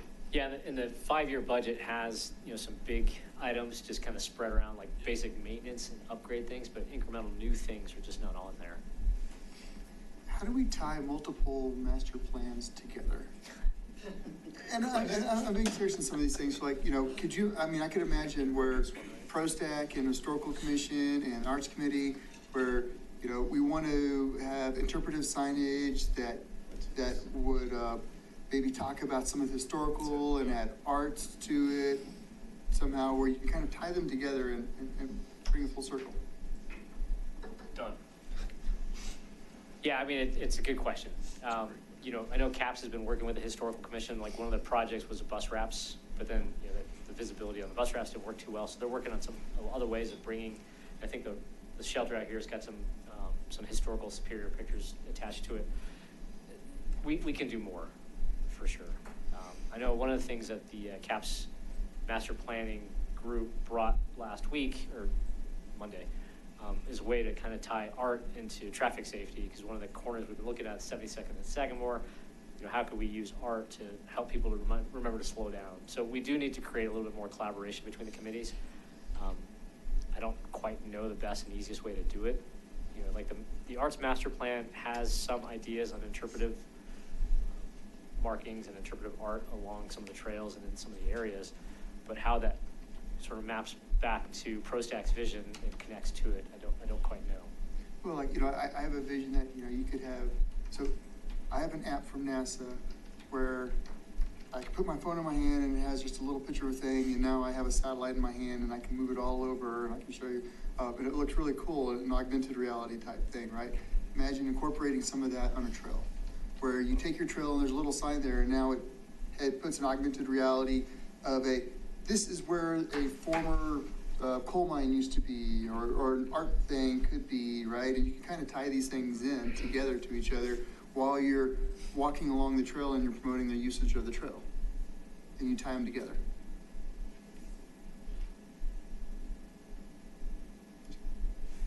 That should be 2021 budget recommendation. Which one? 2021, not 2020. Yeah, I was thinking that too. Your second line, finalized recommendations for 2021 budget. Oh, 2020, yeah. And then up in first quarter, you've got 2020 also, yeah.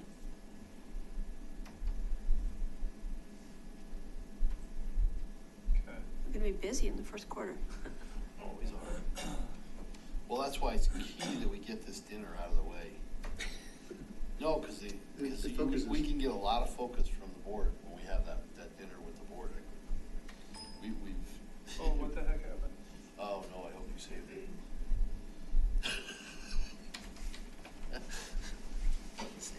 Can I just hit save on this? Save. Control S. Yes. I was gonna say, I don't know where I saved it, but it's saved now. So, and I just brought up another one from down here. This will identify parks, trails, and trees and stuff that I rolled into the, park walks, identify a schedule for park walks to review and analyze trail improvement opportunities, plant new trees, provide shade, would replace, and then trail connection throughout town and Davidson Mesa. Because I think Davidson Mesa was one of the hot ones that we always had on the list but we're kind of at the mercy of whatever happens because it's kind of highway and others.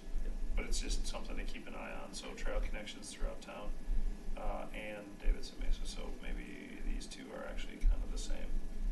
Trail improvement, opportunities, and connections. You can see how the more you read this, the more you find stuff that's kind of overlapped.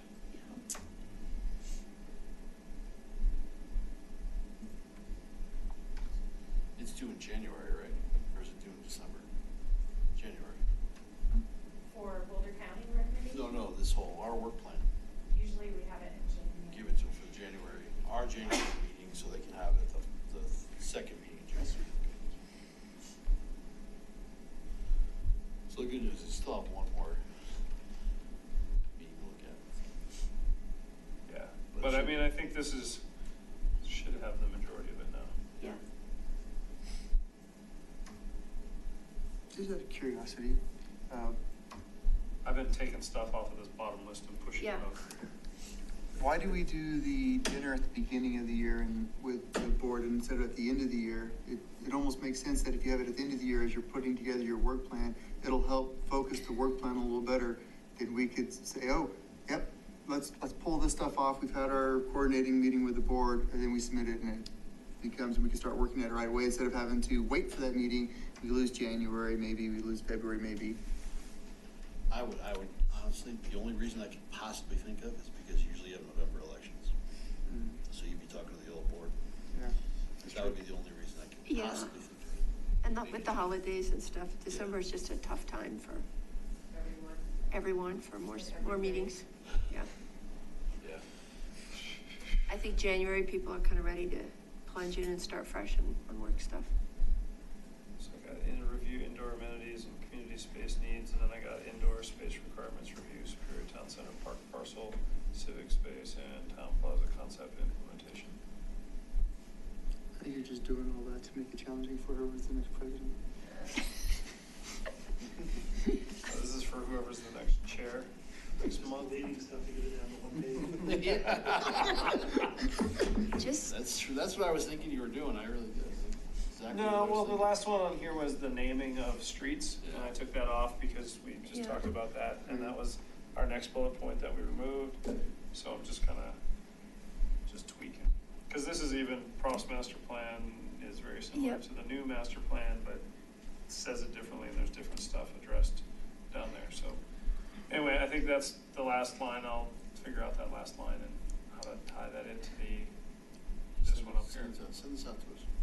just as a point It's of done. reference for everybody, when I was reading through the different planning commission documents, of which there are so many, it seems as if we settled now on the name of Downtown Superior. It's no longer Superior Town Center. Is that correct? That's correct. Okay. So we might want to just kind of bear that in mind going forward. Let me go back and change those. Not that it's a big deal, but, so we're kind of using the same language that's in all You these. sure we're not calling it zone 4? No. Isn't it zone 1? Zoning is a whole other set of discussions that have to do with the FTPs, but. So, all right, so we're just sitting on this and we'll finalize it in January. And so we'll send this out to everyone. Yeah, and just, I was gonna bring it up in the update. The board at the last meeting decided on trying to truncate its meetings, limiting them to no later than 11 o'clock. And the give is that we're gonna start earlier. So there's a big question mark as to whether or not the dinners are gonna continue, and if so, in what form. Just because in order to get, the board meetings started at 6 or 6:30 and ending every time at 11, I think the dinners with the committees might not work as easily as it did in the past. But what that means in terms of board and committee interactions is an unknown to me, other than, we might force you to come and present out the work plan to the board, what you'd use as an information gathering in the work You plan. usually had to do that anyway, You do, right. So, I mean, it's something, we might not have the dinner, in the same format as before, but, we might have a specific agenda item where, more people can come in and we can talk through it. Okay. I can say something, but I always get in trouble. Try not to. What is the reason we wouldn't just finalize this today? Right now? Right now? I mean, it's not- Because you could look at it and review it and say, hey, you know what, we totally missed this, or, because it's not due till January, so. So if we do that in January and then find we missed something, We can we add would it just to add it We anyway? just add it, well. But the key is we have to finalize it in January in our first meeting. We'll do, Okay. Yeah, that's all. elections, finalize this, and then, really it's just, in any off discussions that you have in the next 2 months, is there something that really, or something changes in the next 2 months that all of a sudden you're like, this is really key that we should have on our work plan, we can put it on and just make some adjustments. You're sending this out so we Yeah, I gotta get it or from Dropbox House, or something. Wherever this is located right now. I'll send it out I just hit as you Control save it. S. We'll send it right out. Okay. But then I did want to I'm gonna jump around on the last two items here because, OSAC joint recommendations and, interior review. I think interior review is a little bit open-ended, but joint, OSAC recommendations, really in that, you know, we kind of already touched on some of these, but getting together with them on the Boulder County Open Space and Trails was one of the key things. We've done our recommendations and they've done theirs. I think they had one more parcel that they put on the list on number 4 for open space than we did, and that's fine. And the trails, I think, are pretty much the same. And so therefore, you know, that's kind of coordinated. So from a joint OSAC, PROSTAC recommendations were there.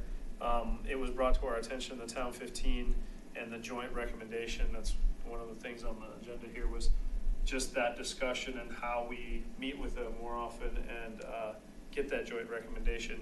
But as we said, you know, there's differing opinions of the committees, but I guess that's where I just want to touch base on. From a committee standpoint, I mean, we're meeting once a month, and then OSAC's meeting, I think they meet the week before us. Yep. Right?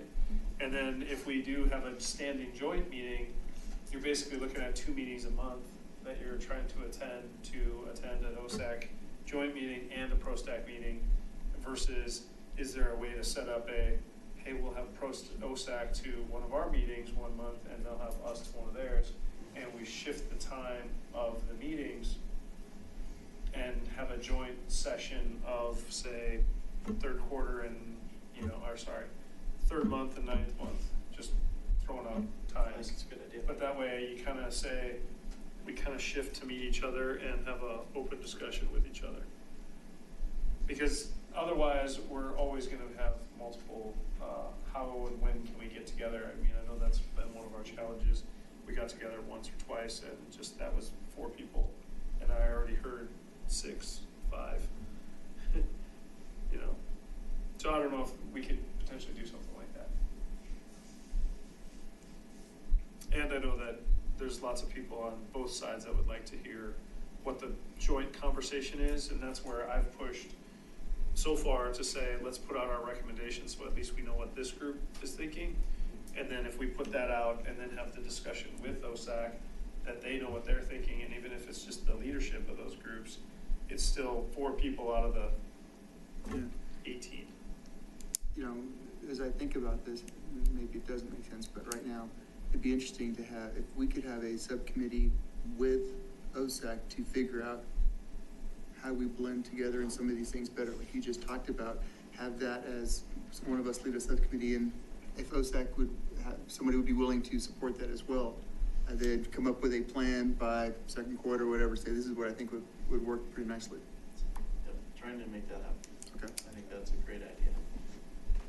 I think the joint meetings are. Yeah. Correct with Phil. Yeah, I think joint meetings, like you said, and maybe tack on an extra hour for those months that we have kind of.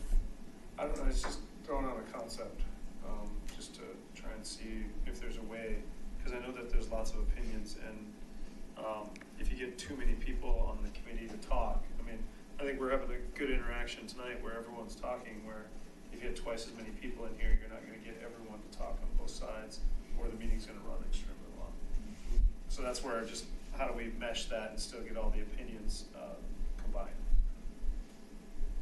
So anyway, just thoughts. That's why I wanted to throw it in there and, you know, just continue to think about that one and figure out how we can set something up with their leadership to get that moving forward. I have one other item. Hey, Allison, before you go on, how many people are on OSAC right now? Are they down to 5, did you say? I will pull it up right now. Just appointed somebody on the okay. Just curious. Peter resigned. Vanessa resigned. How many people are on PROSTAC as of June next year? Yeah, that's another good question. Oh, it was June. Just asking. Technically, it's July. Okay. You can do it, OSAC. We have 7. And if we put us together, we could. We have 7 on OSAC, and I think 1 is coming off in June. Oh, no, I was So just that'll be curious. 6. Okay. Just wondering. 6 and 6 is 12. Big 12. Big 12. Because we'll be down to 6, right? Technically. Technically. There's 3 of you, right? Jim? That's what I heard. Yes, the website says 3 expire in June. I'm not, I'm term limited, so I'm done. These 2 guys are not. We're still in discussion if they are. Yeah, I think we're still in discussions. You're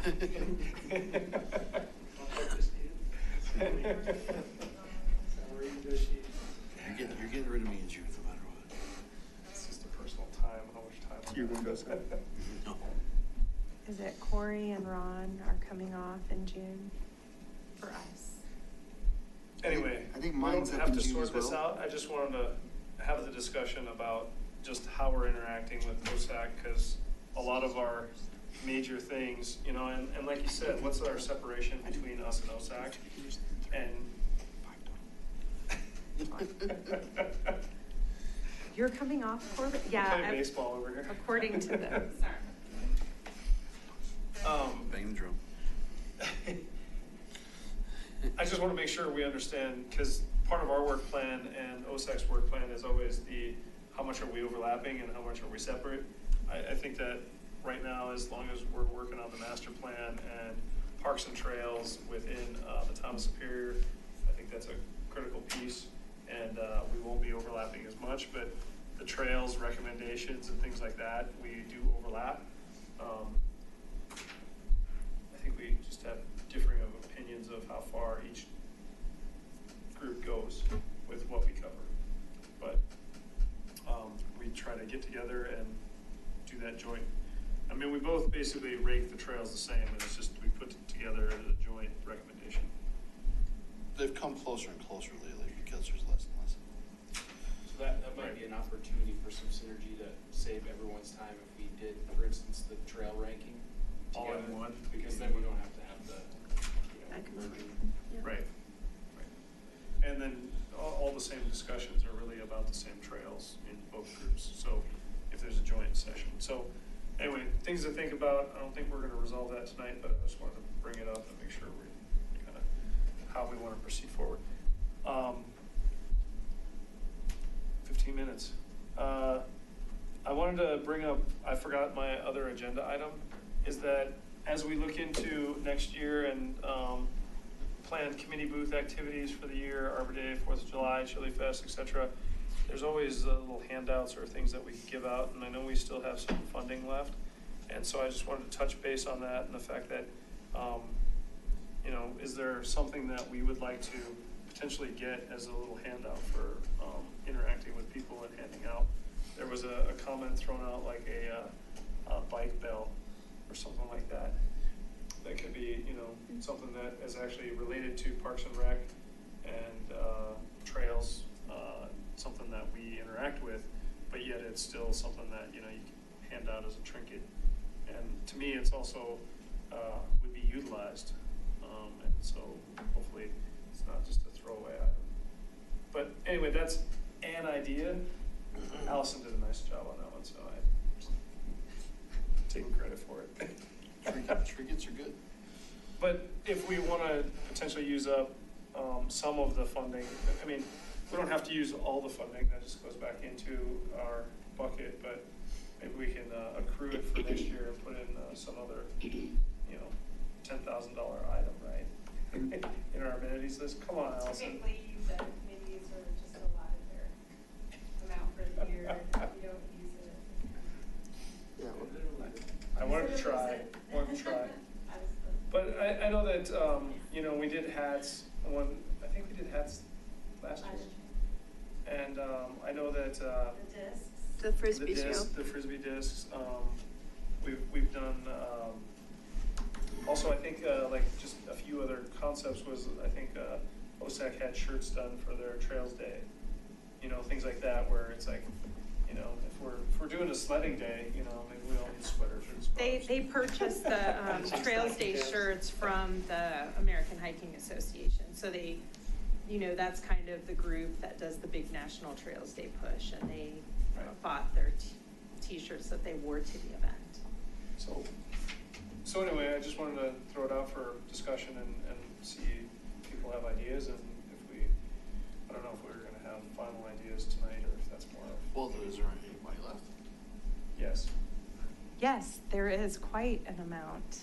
We only get 5,000. Corbett didn't use it up when he went to the. We have approximately $3,700 left. We'll probably, with our dinners, I would guess, because we have a full group, probably spend $250 to $300 for our dinner. And other than that, and Corey did ask me for a suggestion if I had any ideas. And that's the only thing I thought of, because people were, a lot of our No, group. you thought of another one too.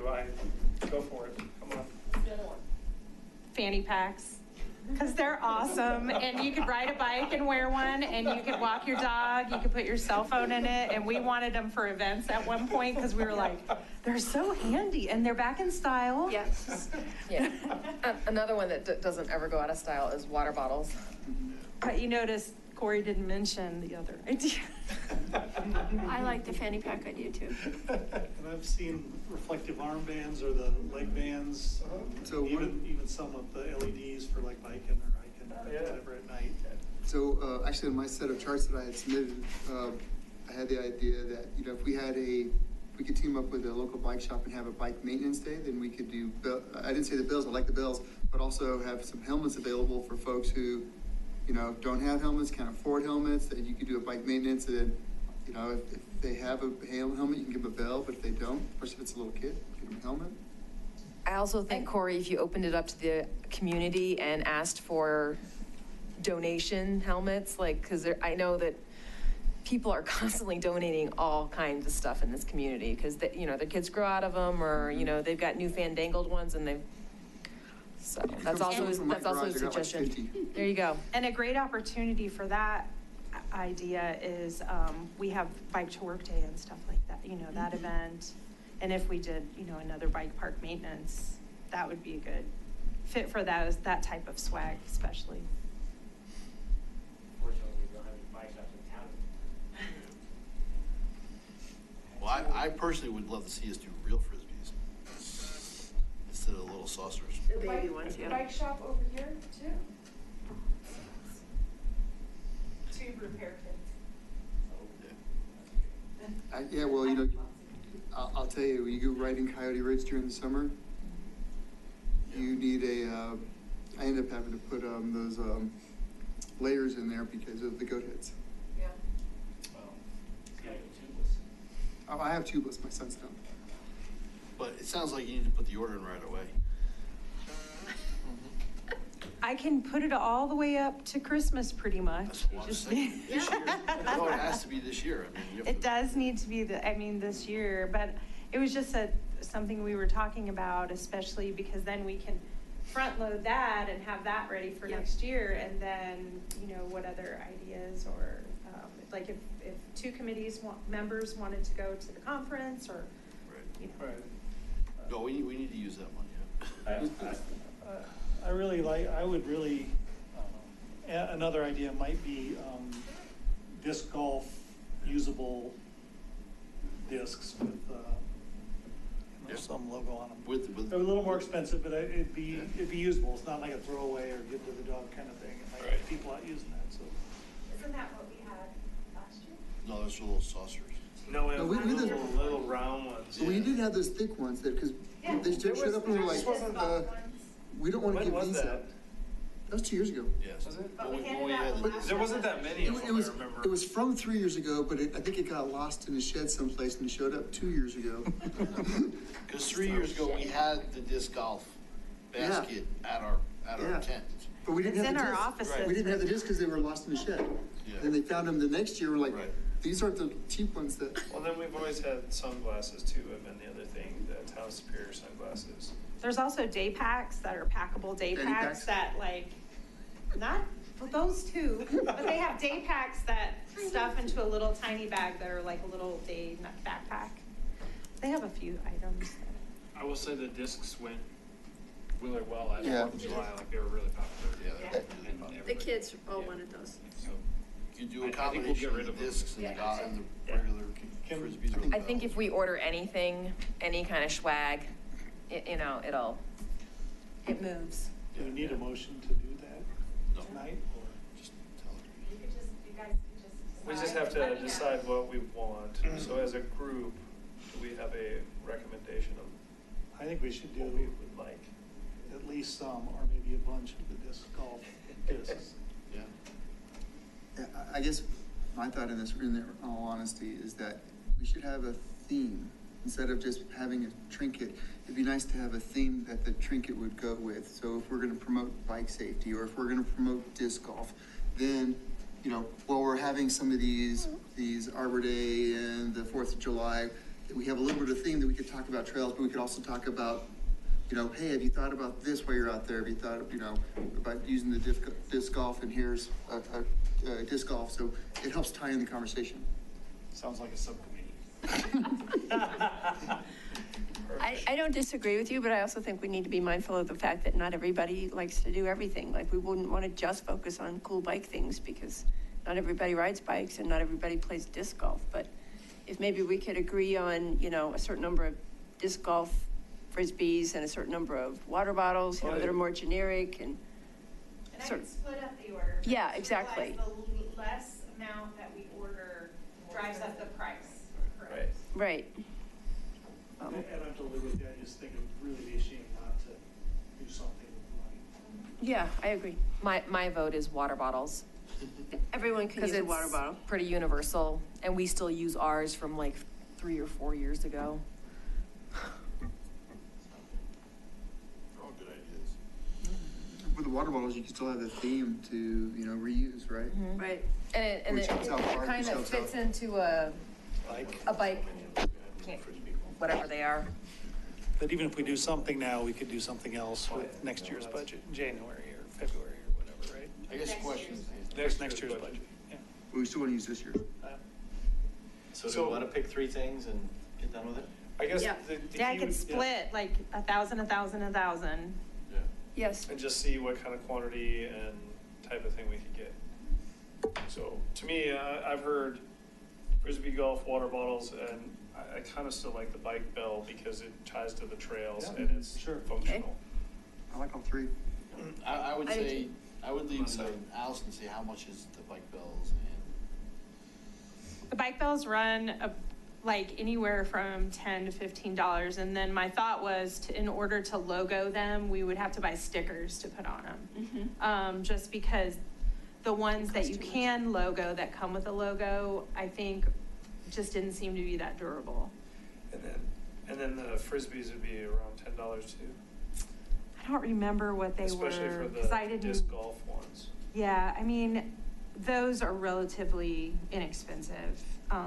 And then the water bottles, we have had plastic water bottles in the past that, in the dishwasher, sometimes they don't hold up that great. And then the question would be, does the group want to get like a higher end, like better aluminum type Well, I bottle know rather than a plastic? a lot of folks lately have been transitioning to these collapsible water bottles. Oh, that yeah. have- Oh, that's a They good look more idea. like a bag that can, and Yeah. have a little hook on them. That's the They hip used to thing have right those now. stainless steel ones when I was a kid. woke, Corey. Yeah. Wokeness, baby, wokeness. Do you want me to look into the collapsible ones? Yeah, that's Yes. a great idea. Do they have lids where there's storage? Okay. Yeah, the question would be. I'm if we just could being get a logo mom on right those. now, because I'm the one that washes the dishes. I prefer wide, so you can actually get in there and Well, wash. the other thing is that, for example, OSAC, they threw out some recommendations, and when they ended up picking their swag, somebody went online and made the decision. So you could be, if you wanted to do that, then I could just buy it. You could pick it. And usually, we use a company called 4 Imprint. It's a number 4. Send it to me and I will. So you guys cool with me being? As long as you know the difference between navy blue and black. That's my only beef with the Superior aluminum, because it's like this tiny. It's a tiny.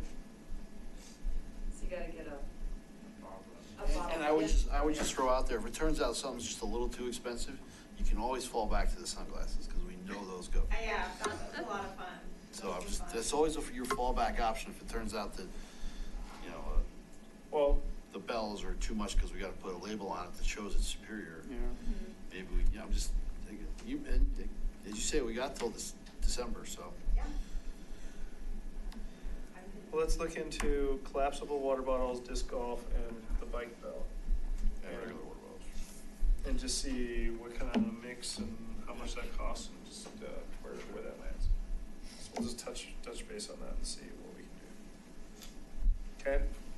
And then the last piece on here is, hopefully not running too late here, but review indoor space requirements. And for this, I just wanted to kind of touch base and do some history. And Ron, you may know more history on this than most of us, but there is indoor space in, what'd you call it now? Downtown Superior. Downtown Superior. There was an allocation for 10,000 square feet of space. Is that right? Yeah, 10,000. It was originally 40. Yep. I know every time we say it, I'm like, I It's a lot think smaller. it keeps No, getting it was originally, definitely was 4 floors. And it was meant to be used for space for any, whatever we deemed, It was a separate standalone building. yeah. Oh, Yeah. Now it's not. definitely not. There's, So that's why it's only 10,000 now? and I think in the, I don't know if we have. And our allocation was, you know, there's like $10 million of the TIF would go towards it, and then deep in the documents, $6 million is really for the shared space and $4 million for the parks, but that's, you know, debatable. So that's, and that number wasn't indexed, it's a 2013 number, so, Yeah. Get better. oh yeah. So, but the fact is that there's discussion out there about, you know, we had lots of recreation and fitness center discussions, and at that same time, there was discussions about indoor utilization and whether it should be in one or the other, and how we recommended that. I mean, I'd have to go back to notes from years. Yeah, I think we years talked ago. about everything from offices for the Parks and Rec to Library. to a library, to a weight The- room, to. The Land Rover Meeting property space. changes everything, though. Well, and that's why I want to bring it out there, because there's the indoor space across the street and the Yeah. 1500 Colton property. That's what it's called. So, I'll stop calling it Land Rover speaking of then. that, is I there, say former Land Rover all the time. Formerly known as. is there a chance that we could or should do that as our park walkthrough before next meeting? Go to that building, is there someone that could get us in and? Well, I've already been to it. If you, here, nobody's there, but. The next meeting is, If people did want to stop by, like, on a case-to-case basis, I mean, typically there's someone there every day unless we have some kind of event or. A good one is the Board of Trustees are having coffee over there on the first Fridays. Yep. Yeah. And I tried to get over there this past month, but my dad was in town, so I'm gonna try to get over there for the December first 6th. Friday in December. Yeah. December 6th. I've been there the past two first Fridays, and the first Friday that it was hosted there, we kind of did a walkthrough, and Sandy Hammerly was there, and I think you might have been there for a while too. What time do they start, 7? 7:45, but then they go to 9:30, I think. But Okay. you could always call me and I could walk you through too, because I'm there. Do you offer coffee? I do. I will give you all but I guess coffee. There's a nearby Starbucks. it brings it to the I forefront have of the coffee fact in that we mine. do have a property now that doesn't have a quite solidified use. And therefore, there's opportunity with the Oz contract to program and verify what the space really needs to be and what can be included in there. But just from we need to get ahead of it in what we would recommend as open space or interior, indoor utilized space before they go into too much programming, because if they go too far along and then you ask for 1,000 square foot or a 10,000 square foot meeting room, they're gonna go, oh, it doesn't fit anymore. Or we don't, you know, we've already included X, Y, Z, and that doesn't work. How much space is actually in? 1500 Colton Road is 15,000 square feet. And then the new civic space, the future, is up to 10,000 square feet. That one has already been kind of scoped out. Maybe it's in the FDP design. It's a lot of just flex space for downtown Superior because it could just be used for something large. 1500 Colton, Oz is supposed to start listening to the community. And I think PROSTAC has a very large role to play there because we have the data and what people want. I would strongly recommend anybody who's got a few minutes to stop in there and try to walk through the building, because my head was exploding, especially when I walked into the back. You see how much space really is in there. Yeah. It's pretty incredible. So there's a lot of possibilities with that building. There are a lot of repair bays in there. Yeah, well, yeah. But I mean, Sandy was even like kicking ideas around like makerspace or something like that. I mean, there's a lot of really interesting things that could be done versus when you just kind of look at the front and you see what was the, you know. Well, that's the sales. Sales portion of space. it, the offices versus the Right. car portion. of Right, it. but there's a lot of room in that building. Yeah, I So, think that the when's the front end is contract only like a start? third of it, maybe. Didn't you say December? December 16th is the meeting date that was scheduled or is scheduled to start the community engagement. So, but that's kind of where I want to just make sure we're talking about it and understand some of the spaces. I didn't have time to go back and look at all the indoor space. that So we had. are we discussing it at this meeting? Are we discussing That it was now? my last topic, and I Okay. just, because it's kind of an open-ended, what does everyone know about it? And just, I wanted to make sure people knew about the 1500 Colton Land Rover and the 10,000 across the street, and just how is that separated? And, you know, there's been so many discussions about whether it's flex space or community space or library, or, you know, there's all these other things that it could be used for, and that's where the discussion really comes into how would we as a group, what other things do we see as well that would be indoor recommendations or things that we've heard in the community? And then how that, the next phase is like, how's that broken up? You know, because you're looking at some 15,000 square feet in one area and 10,000 in another. A community member mentioned to me like a youth space. I guess like when they were growing up, they had some type of a youth space. So, I mean, and right now that's Starbucks at Safeway. Yeah, someone said at the meeting, it's like, Yeah. Safeway. Yeah, safely. Well, and that was one of the pieces we talked about in the rec center, was a youth space when we were looking at rec center programming, and also elderly. So and just that interaction. Middle, but it's I not. can't, yeah, I was trying to get the Youth being more of right term. the teen model than the younger model, the teen model and then the. Active adults, Yeah. silver sneakers. So the 16th, you're having, is that part of the town meeting? Yes. It'll it's- be. It'll part be of the here. I agenda? think it's actually technically a special meeting since we didn't have a scheduled meeting on that day. Okay. Can you clarify again, Neil, please, what exactly are they going to be presenting? We're not quite sure. I think it's the point is to start the community engagement.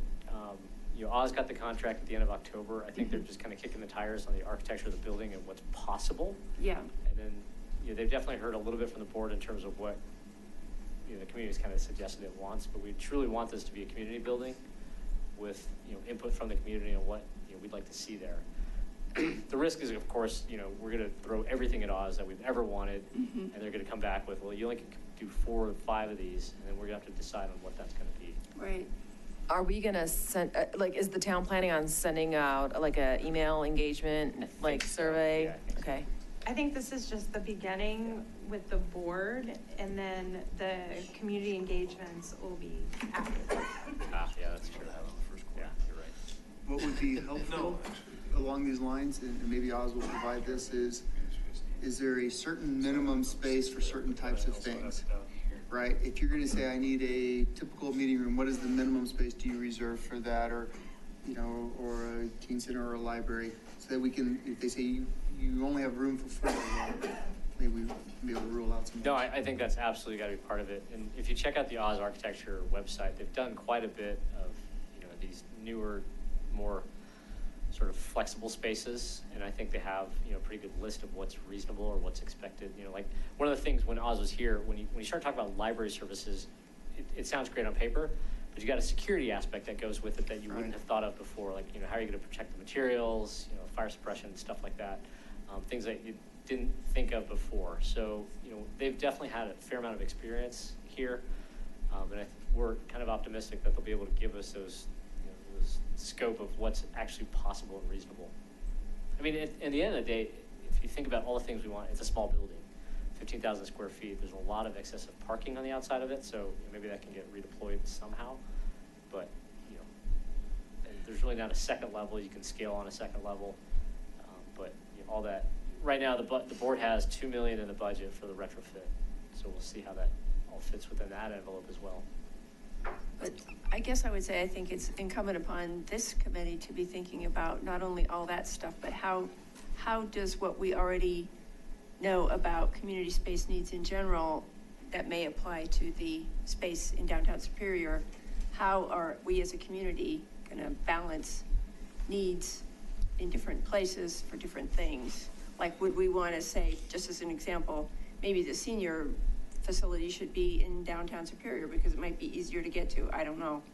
Just that balancing, I think, is what I envision being kind of a challenge, but it's an exciting one. No, that's a good point. I mean, if you're gonna have certain meetings, but and the meeting's gonna be the focal, where you have larger meetings, would you rather them go to 1,500, or would you rather have these folks funnel to downtown, where now when they leave, they may be spending money towards the businesses that are down there too, right? Right. I mean, that's all part of the planning. Yeah. Yeah, and I think along the same lines, a teen space, where does it make the most sense? Right. Given, where most of the kids are right now, but, 4 or 5 years from now. Yeah, exactly. As long as there's Wi-Fi, it doesn't matter. The Wi-Fi. Well, and also, I just, throwing it out there that we did do a lot of research for recreation centers and recreation opportunities. We also had community center type spaces within there. So those would roll into where are we putting those and how are we rolling those in. And honestly, there was also, a couple of years ago, there was an expansion of town hall proposal, which also had different utilization of interior space and office for the town staff. So there's lots of different ways to utilize this space, and it's really understanding all those different opportunities and potentials. And it seems like, there's been certain things that we didn't go with the rec center because it was too much money. Town hall didn't get renovated. There's still the 10,000 when and if the builder gets to that point. But this is a building now that we do have. And it seems like, with the dollar value that we're putting into it, I just want to make sure we're getting something out of a lot of these pieces that we have not received, giving back to the community and getting something for us, for the entire community, not just for us, but the entire community. So anyway, that's parts to think about. Well, no, from a logistical standpoint, they're gonna discuss this on Monday the 16th. We're meeting 2 days later on the 18th. And then, so next thing you know, it's like January, it's okay, what is the board gonna want from them? They're gonna want something from us in January. To say, hey, you saw what they proposed. It may be nothing more than you guys need to start taking the lead on the engagement process. Yeah. So. Yeah, we don't have Back to your point. we don't have a robust schedule to know, what it is, but Allison reminded me the 16th is for us to propose kind of and walk us through the engagement process. Right. And then, It's not gonna be open. It'll be an open meeting, but Right. I don't know, we'll always have open comment, but Right. I don't know that it's gonna be, I don't know what kind But of. they're gonna give you, they're gonna say, this is what might fit here, I assume? I don't know. Or are they that far along? I would doubt it. Yeah, they got it at the end of October, so. Technically, they should be able to scope out some reasonable things, but I think they're using the 16th as a framing session for what's reasonable and expected and possible. What's $2 million gonna get you? Good question. And then I think the target is also try to have it open by the end of 2020. So again, a very aggressive target, given the engagement, the construction and everything else, but I think we want it as soon as possible. But that also sounds like it's an interior renovation. You're not doing exterior enlargements and expansions and additional floors and things like that, right? It's more like reprogramming, and it's almost like a TI, tenant fit out. I think that's the space. Yeah, at $2 million, there's. Right, because otherwise you're going to spend a lot of money in the exterior enclosure and footings and structure. Which could also be part of, a future phase, but for now, how do we get into something the community can use right away? How old is that building? I think it's 96. So I'm imagining, and maybe Oz could help us understand this. Typically, when they do a building of that age, how much of the budget do they, or what portion of the budget they spend to bring it up to code? Because I'm imagining that may end up. I think the good thing is it's in really good shape. You know, I think one of the architects and even we had, you know, the town paid for a bunch of analysis. Well, there's another word for it too. Evaluations. Yes. You know, so it's in really good shape. There's some minor stuff that they've been working through right now. The architect said it has good bones, you know, so I think it was probably overbuilt, you know, and there's a lot of concrete in the back for all the bays, so I think that gives us a lot of flexibility. It's not a lakeshore. Yeah, that track's still got the do not touch. We had to put in shake binders. Okay. Any other? I just want to ask real quickly, Neil, do you remember the timing then for the community space that's going to be in downtown Superior, the approximate timing in the FDP? I do not. We haven't got through the timeline on that. Okay. So, yeah, so just quick update on that FDP. The board had its first meeting on Monday. Follow-up meeting's gonna be December 9th.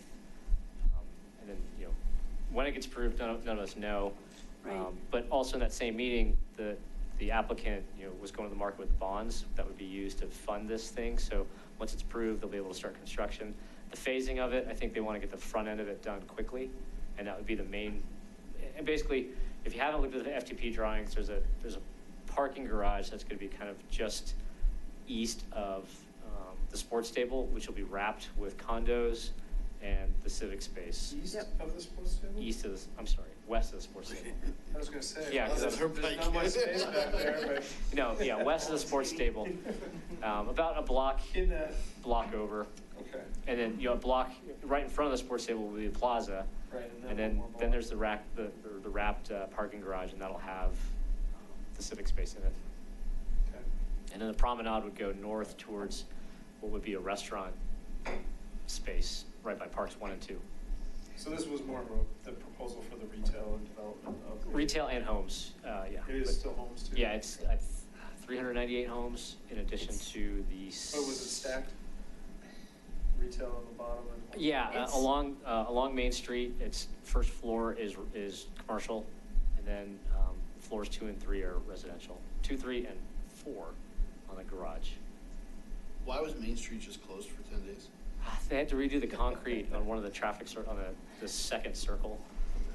Yeah. Did they level out the? So that's a good speed bump, that's what I was Oh my wondering. gosh, that thing is like ridiculous. Just to go back to the timing, the You only reason I can't was see asking over. about the timing is if we're considering different opportunities with the 1500 Colton, we might not necessarily want to wait to put, like, if we decided, well, senior programming is really important and we're all going to put that downtown, but if that's like 2-3 Yeah. years away, I don't know how many years away it might be, that might be a bit risky, so we might need to think through that as we're prioritizing. It's a fair point. Yeah, I mean, I think we can, even if this thing was approved on January 1, we're at least a couple years away from having a usable building. Mhm. Okay. I just No, feel. that's a good point, because that puts 1,500 as like, Yeah. Yeah. you want that's it something for a now, while. it's gotta go It's there. gotta go Well, there. and also, if you look at all the analysis of how much we were gonna spend on recreation, community, you know, town hall, the dollars of those values and what it was taking, and how much we have available right now for the 1,500, I mean, it's kind of an offset that, Yeah. you know, we didn't get some of the other pieces, but they're hopefully gonna get that accomplished here. So, okay, anything else with that? Just think about it and we can continue I that would just say discussion. by January, we need to have it definitely on our agenda. After the December 16th, hopefully we can get over there, some of us can get over. And if you guys got ideas, don't be afraid to throw them out there. Is that going on the work plan? That's Review why, indoor amenities and community space needs. well, I would Got it. we're gonna have to identify, because we're gonna have to put together the way this generally works is we're gonna have to put together engagement. Yeah. And if this committee doesn't lead it, somebody else will. And we don't want anybody else leading it, because I don't want to use this as the example so people, but it always turns out the first thing people are going to say for 1,500 Colton is, let's put a library there. So if we don't get out in front of it right now, that's what's going to go there. It's going to be in a library with staff, and that's it. So the quicker we can get involved in the engagement and find out what our options are, for those of us who are not in favor of a library, the better. If you're in favor of a library, Like an annex, just to pick up books. So, and that's one thing that the library has already been talking to staff about in terms of how to do that. Because Yeah. we haven't had any space that they could even do that with here. We ship $350,000 a year over into Louisville for their library. You know, so how do we get some benefits in this town? So I mean, that's a key thing we need to hear, that the community needs to point I out. drop books off here all the time. Yeah. But in order to pick up books, I have to drive Take all one the of those. way Yeah. there. The last discussion we Well- had in the library was a virtual library. No, I More would just of like a- an annex where you Yeah. can do pickups and drop-offs and, you know, your shelving and. Yeah, I think there's even an option like an Amazon-like locker thing to pick up books. Yeah. So, Again, that's why yeah, we vending just need machines, to, yeah.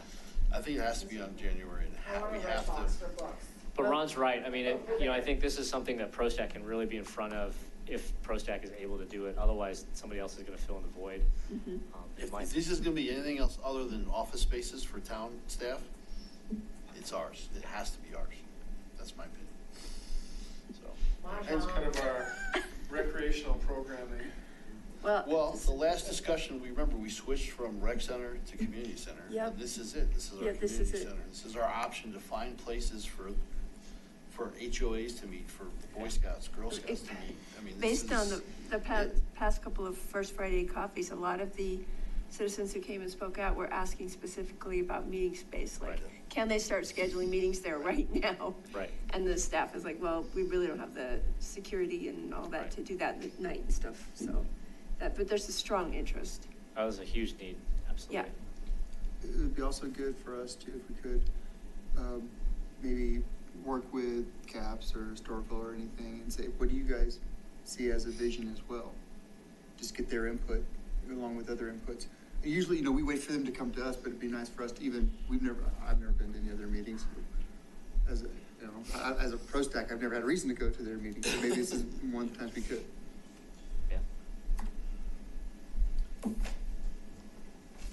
Okay, so the last piece, transitioning to updates and look ahead. I think we've hit most of our updates when you go over our work plan for the whole year and talk about everything we're gonna do. But the last piece is getting together as a holiday dinner for the December meeting, and really just the location and making sure timing of that works for everyone, because usually that's prior to the holiday. So normally it'd be December 18th. And going back to where we should, talking about, if we go to Brunellini's, whatever it's called over there. Brunellini's, close enough. We could do, if you could set up a tour for the sports table for anybody who hasn't seen it, that might be an option. So, Unless we want to go over to 1500, which is, And do Vietnamese noodle house? No, for the visit, for our Or Del Vecchio's. We maybe. can't I was just gonna say, have we've food got 4 catering restaurants there, in town, just do right? our meeting there. Yeah. never done that before. where's the meeting? What? Say that one? Wait, what? Could we just do the meeting and dinner at 1500 and have food catered in? Well, again, they're trying not to be open at night, I believe, is that right? There's a table and chairs shortage. No, we have tables, we bought chairs. So I could ask, I mean, I have all the means to get us in. I know where all the light switches are. What about adult beverages? It's just a big Yeah, we get it. We Yeah. typically will have adult beverages while we're doing this, and is that allowed on the premises? No. Pay for Does not that. cover Yeah. that. No, they don't cover that, but is it even Right. allowed, No, I would have is it allowed on the premises, I would would the have question to be? check into that, because I don't typically bring. Bring a keg. Really? No keg in the fridge, You what? might want to start. I'm sorry. I'll just say that I'm not going to be available on the 18th. I have a trip I have to make out of town, but that doesn't mean it needs to mess up the whole schedule. I just thought I'd throw that out there in case other people have Anybody any else? flexibility or other commitments or whatever. Good thought. I Or just, if everybody wants to come in early, I can walk everybody through and then we can go to dinner. That's no problem. yeah, that's true too. I'd be in favor of that. I really would. Yeah, I think it'd be Because good. I walk them through as a group, I think. Well, it's especially if important. they have more input from the 16th, and we can walk through and just talk about some of the input from the 16th as well. I think it'd be really great to, spend 30 minutes walking around the I have space. tables and chairs that I can bring, like I I, have them there, but it's. I have Well, a and cooler then- full of beer too. Well, and I guess the question would be also, so if we're meeting over there, at Colton, is there a restaurant over there that we'd wanna go to? There's about Del Del Vecchio's Vecchio's? and Yeah. the Vietnamese noodle house. Del Vecchio's is small. Subway. Del Vecchio's is pretty small. Yum. Does Del Vecchio's even have a room? I don't think they have a room. Well, Yeah, neither they does have- the noodle house, but they have a long table in the middle that I think are gonna Well, since Old Chicago's closed. we have to find somewhere Yeah, we have to new. find a new place, so. Well, last year we did the Italian place, which worked out fine. Yeah, Bruno Lashley's was good.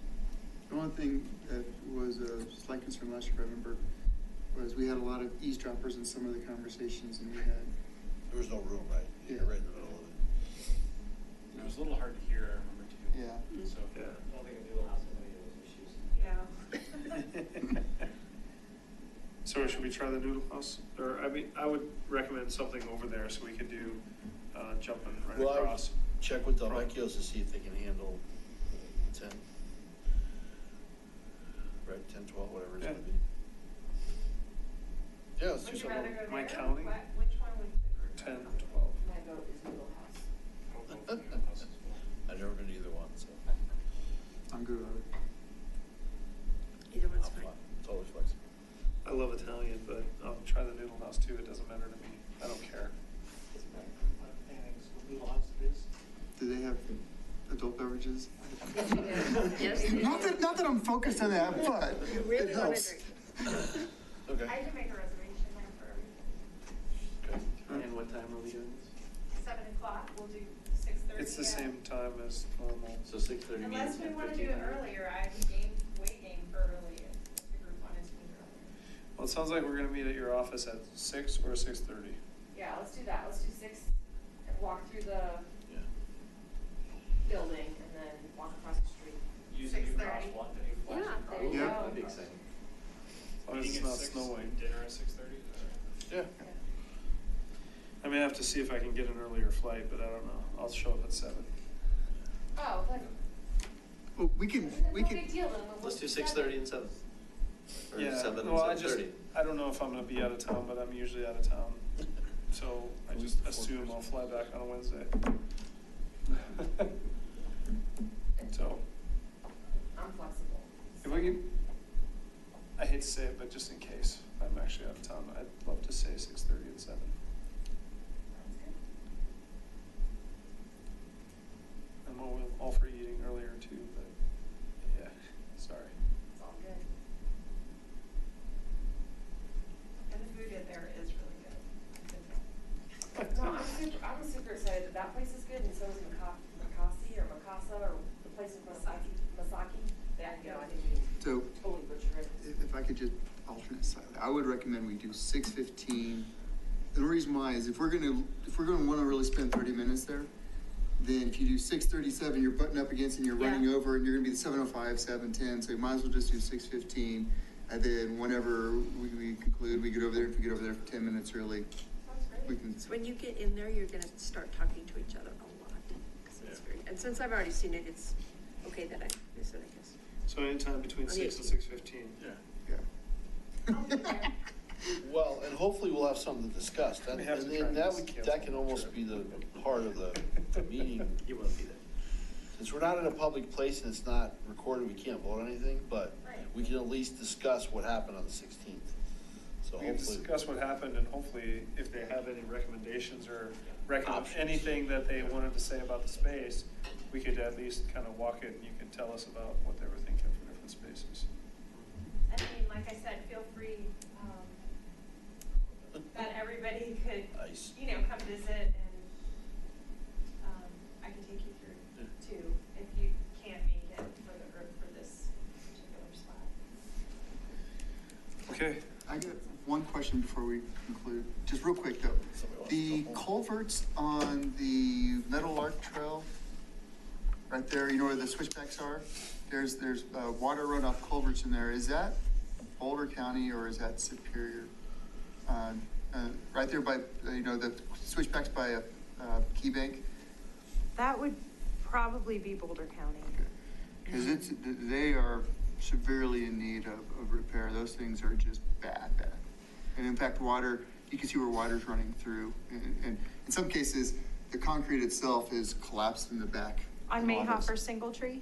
Yeah, I always get those two confused, Mayhofer versus Metal Arc, whichever one is the switchbacks that goes up the hill towards Key Bank. From It's original Mayhofer Singletree. Yeah. From Colton? No, from original town. Is that what Near you're Key talking Bank. Yeah, it's a little, the culverts follow the switchback Okay. in several areas, and specifically right next to Key Bank, or right, in between Key Bank and the Sanshan, Yeah. Park Trailhead now. Yeah, that's If you look at it, Yeah. they are cracked, they are falling apart. In fact, there's a lot of standing water because stuff is falling into it, and so it's not running all of it off, which is now mosquito. Anyways, just, you have to have somebody just take a look at it. Okay, the next time I talk to a rep with them, you know, because we meet on different things periodically, I'll make sure to talk to them about that. Thank you. Sure. Okay, anything else? Adjourned. Thank you. Good.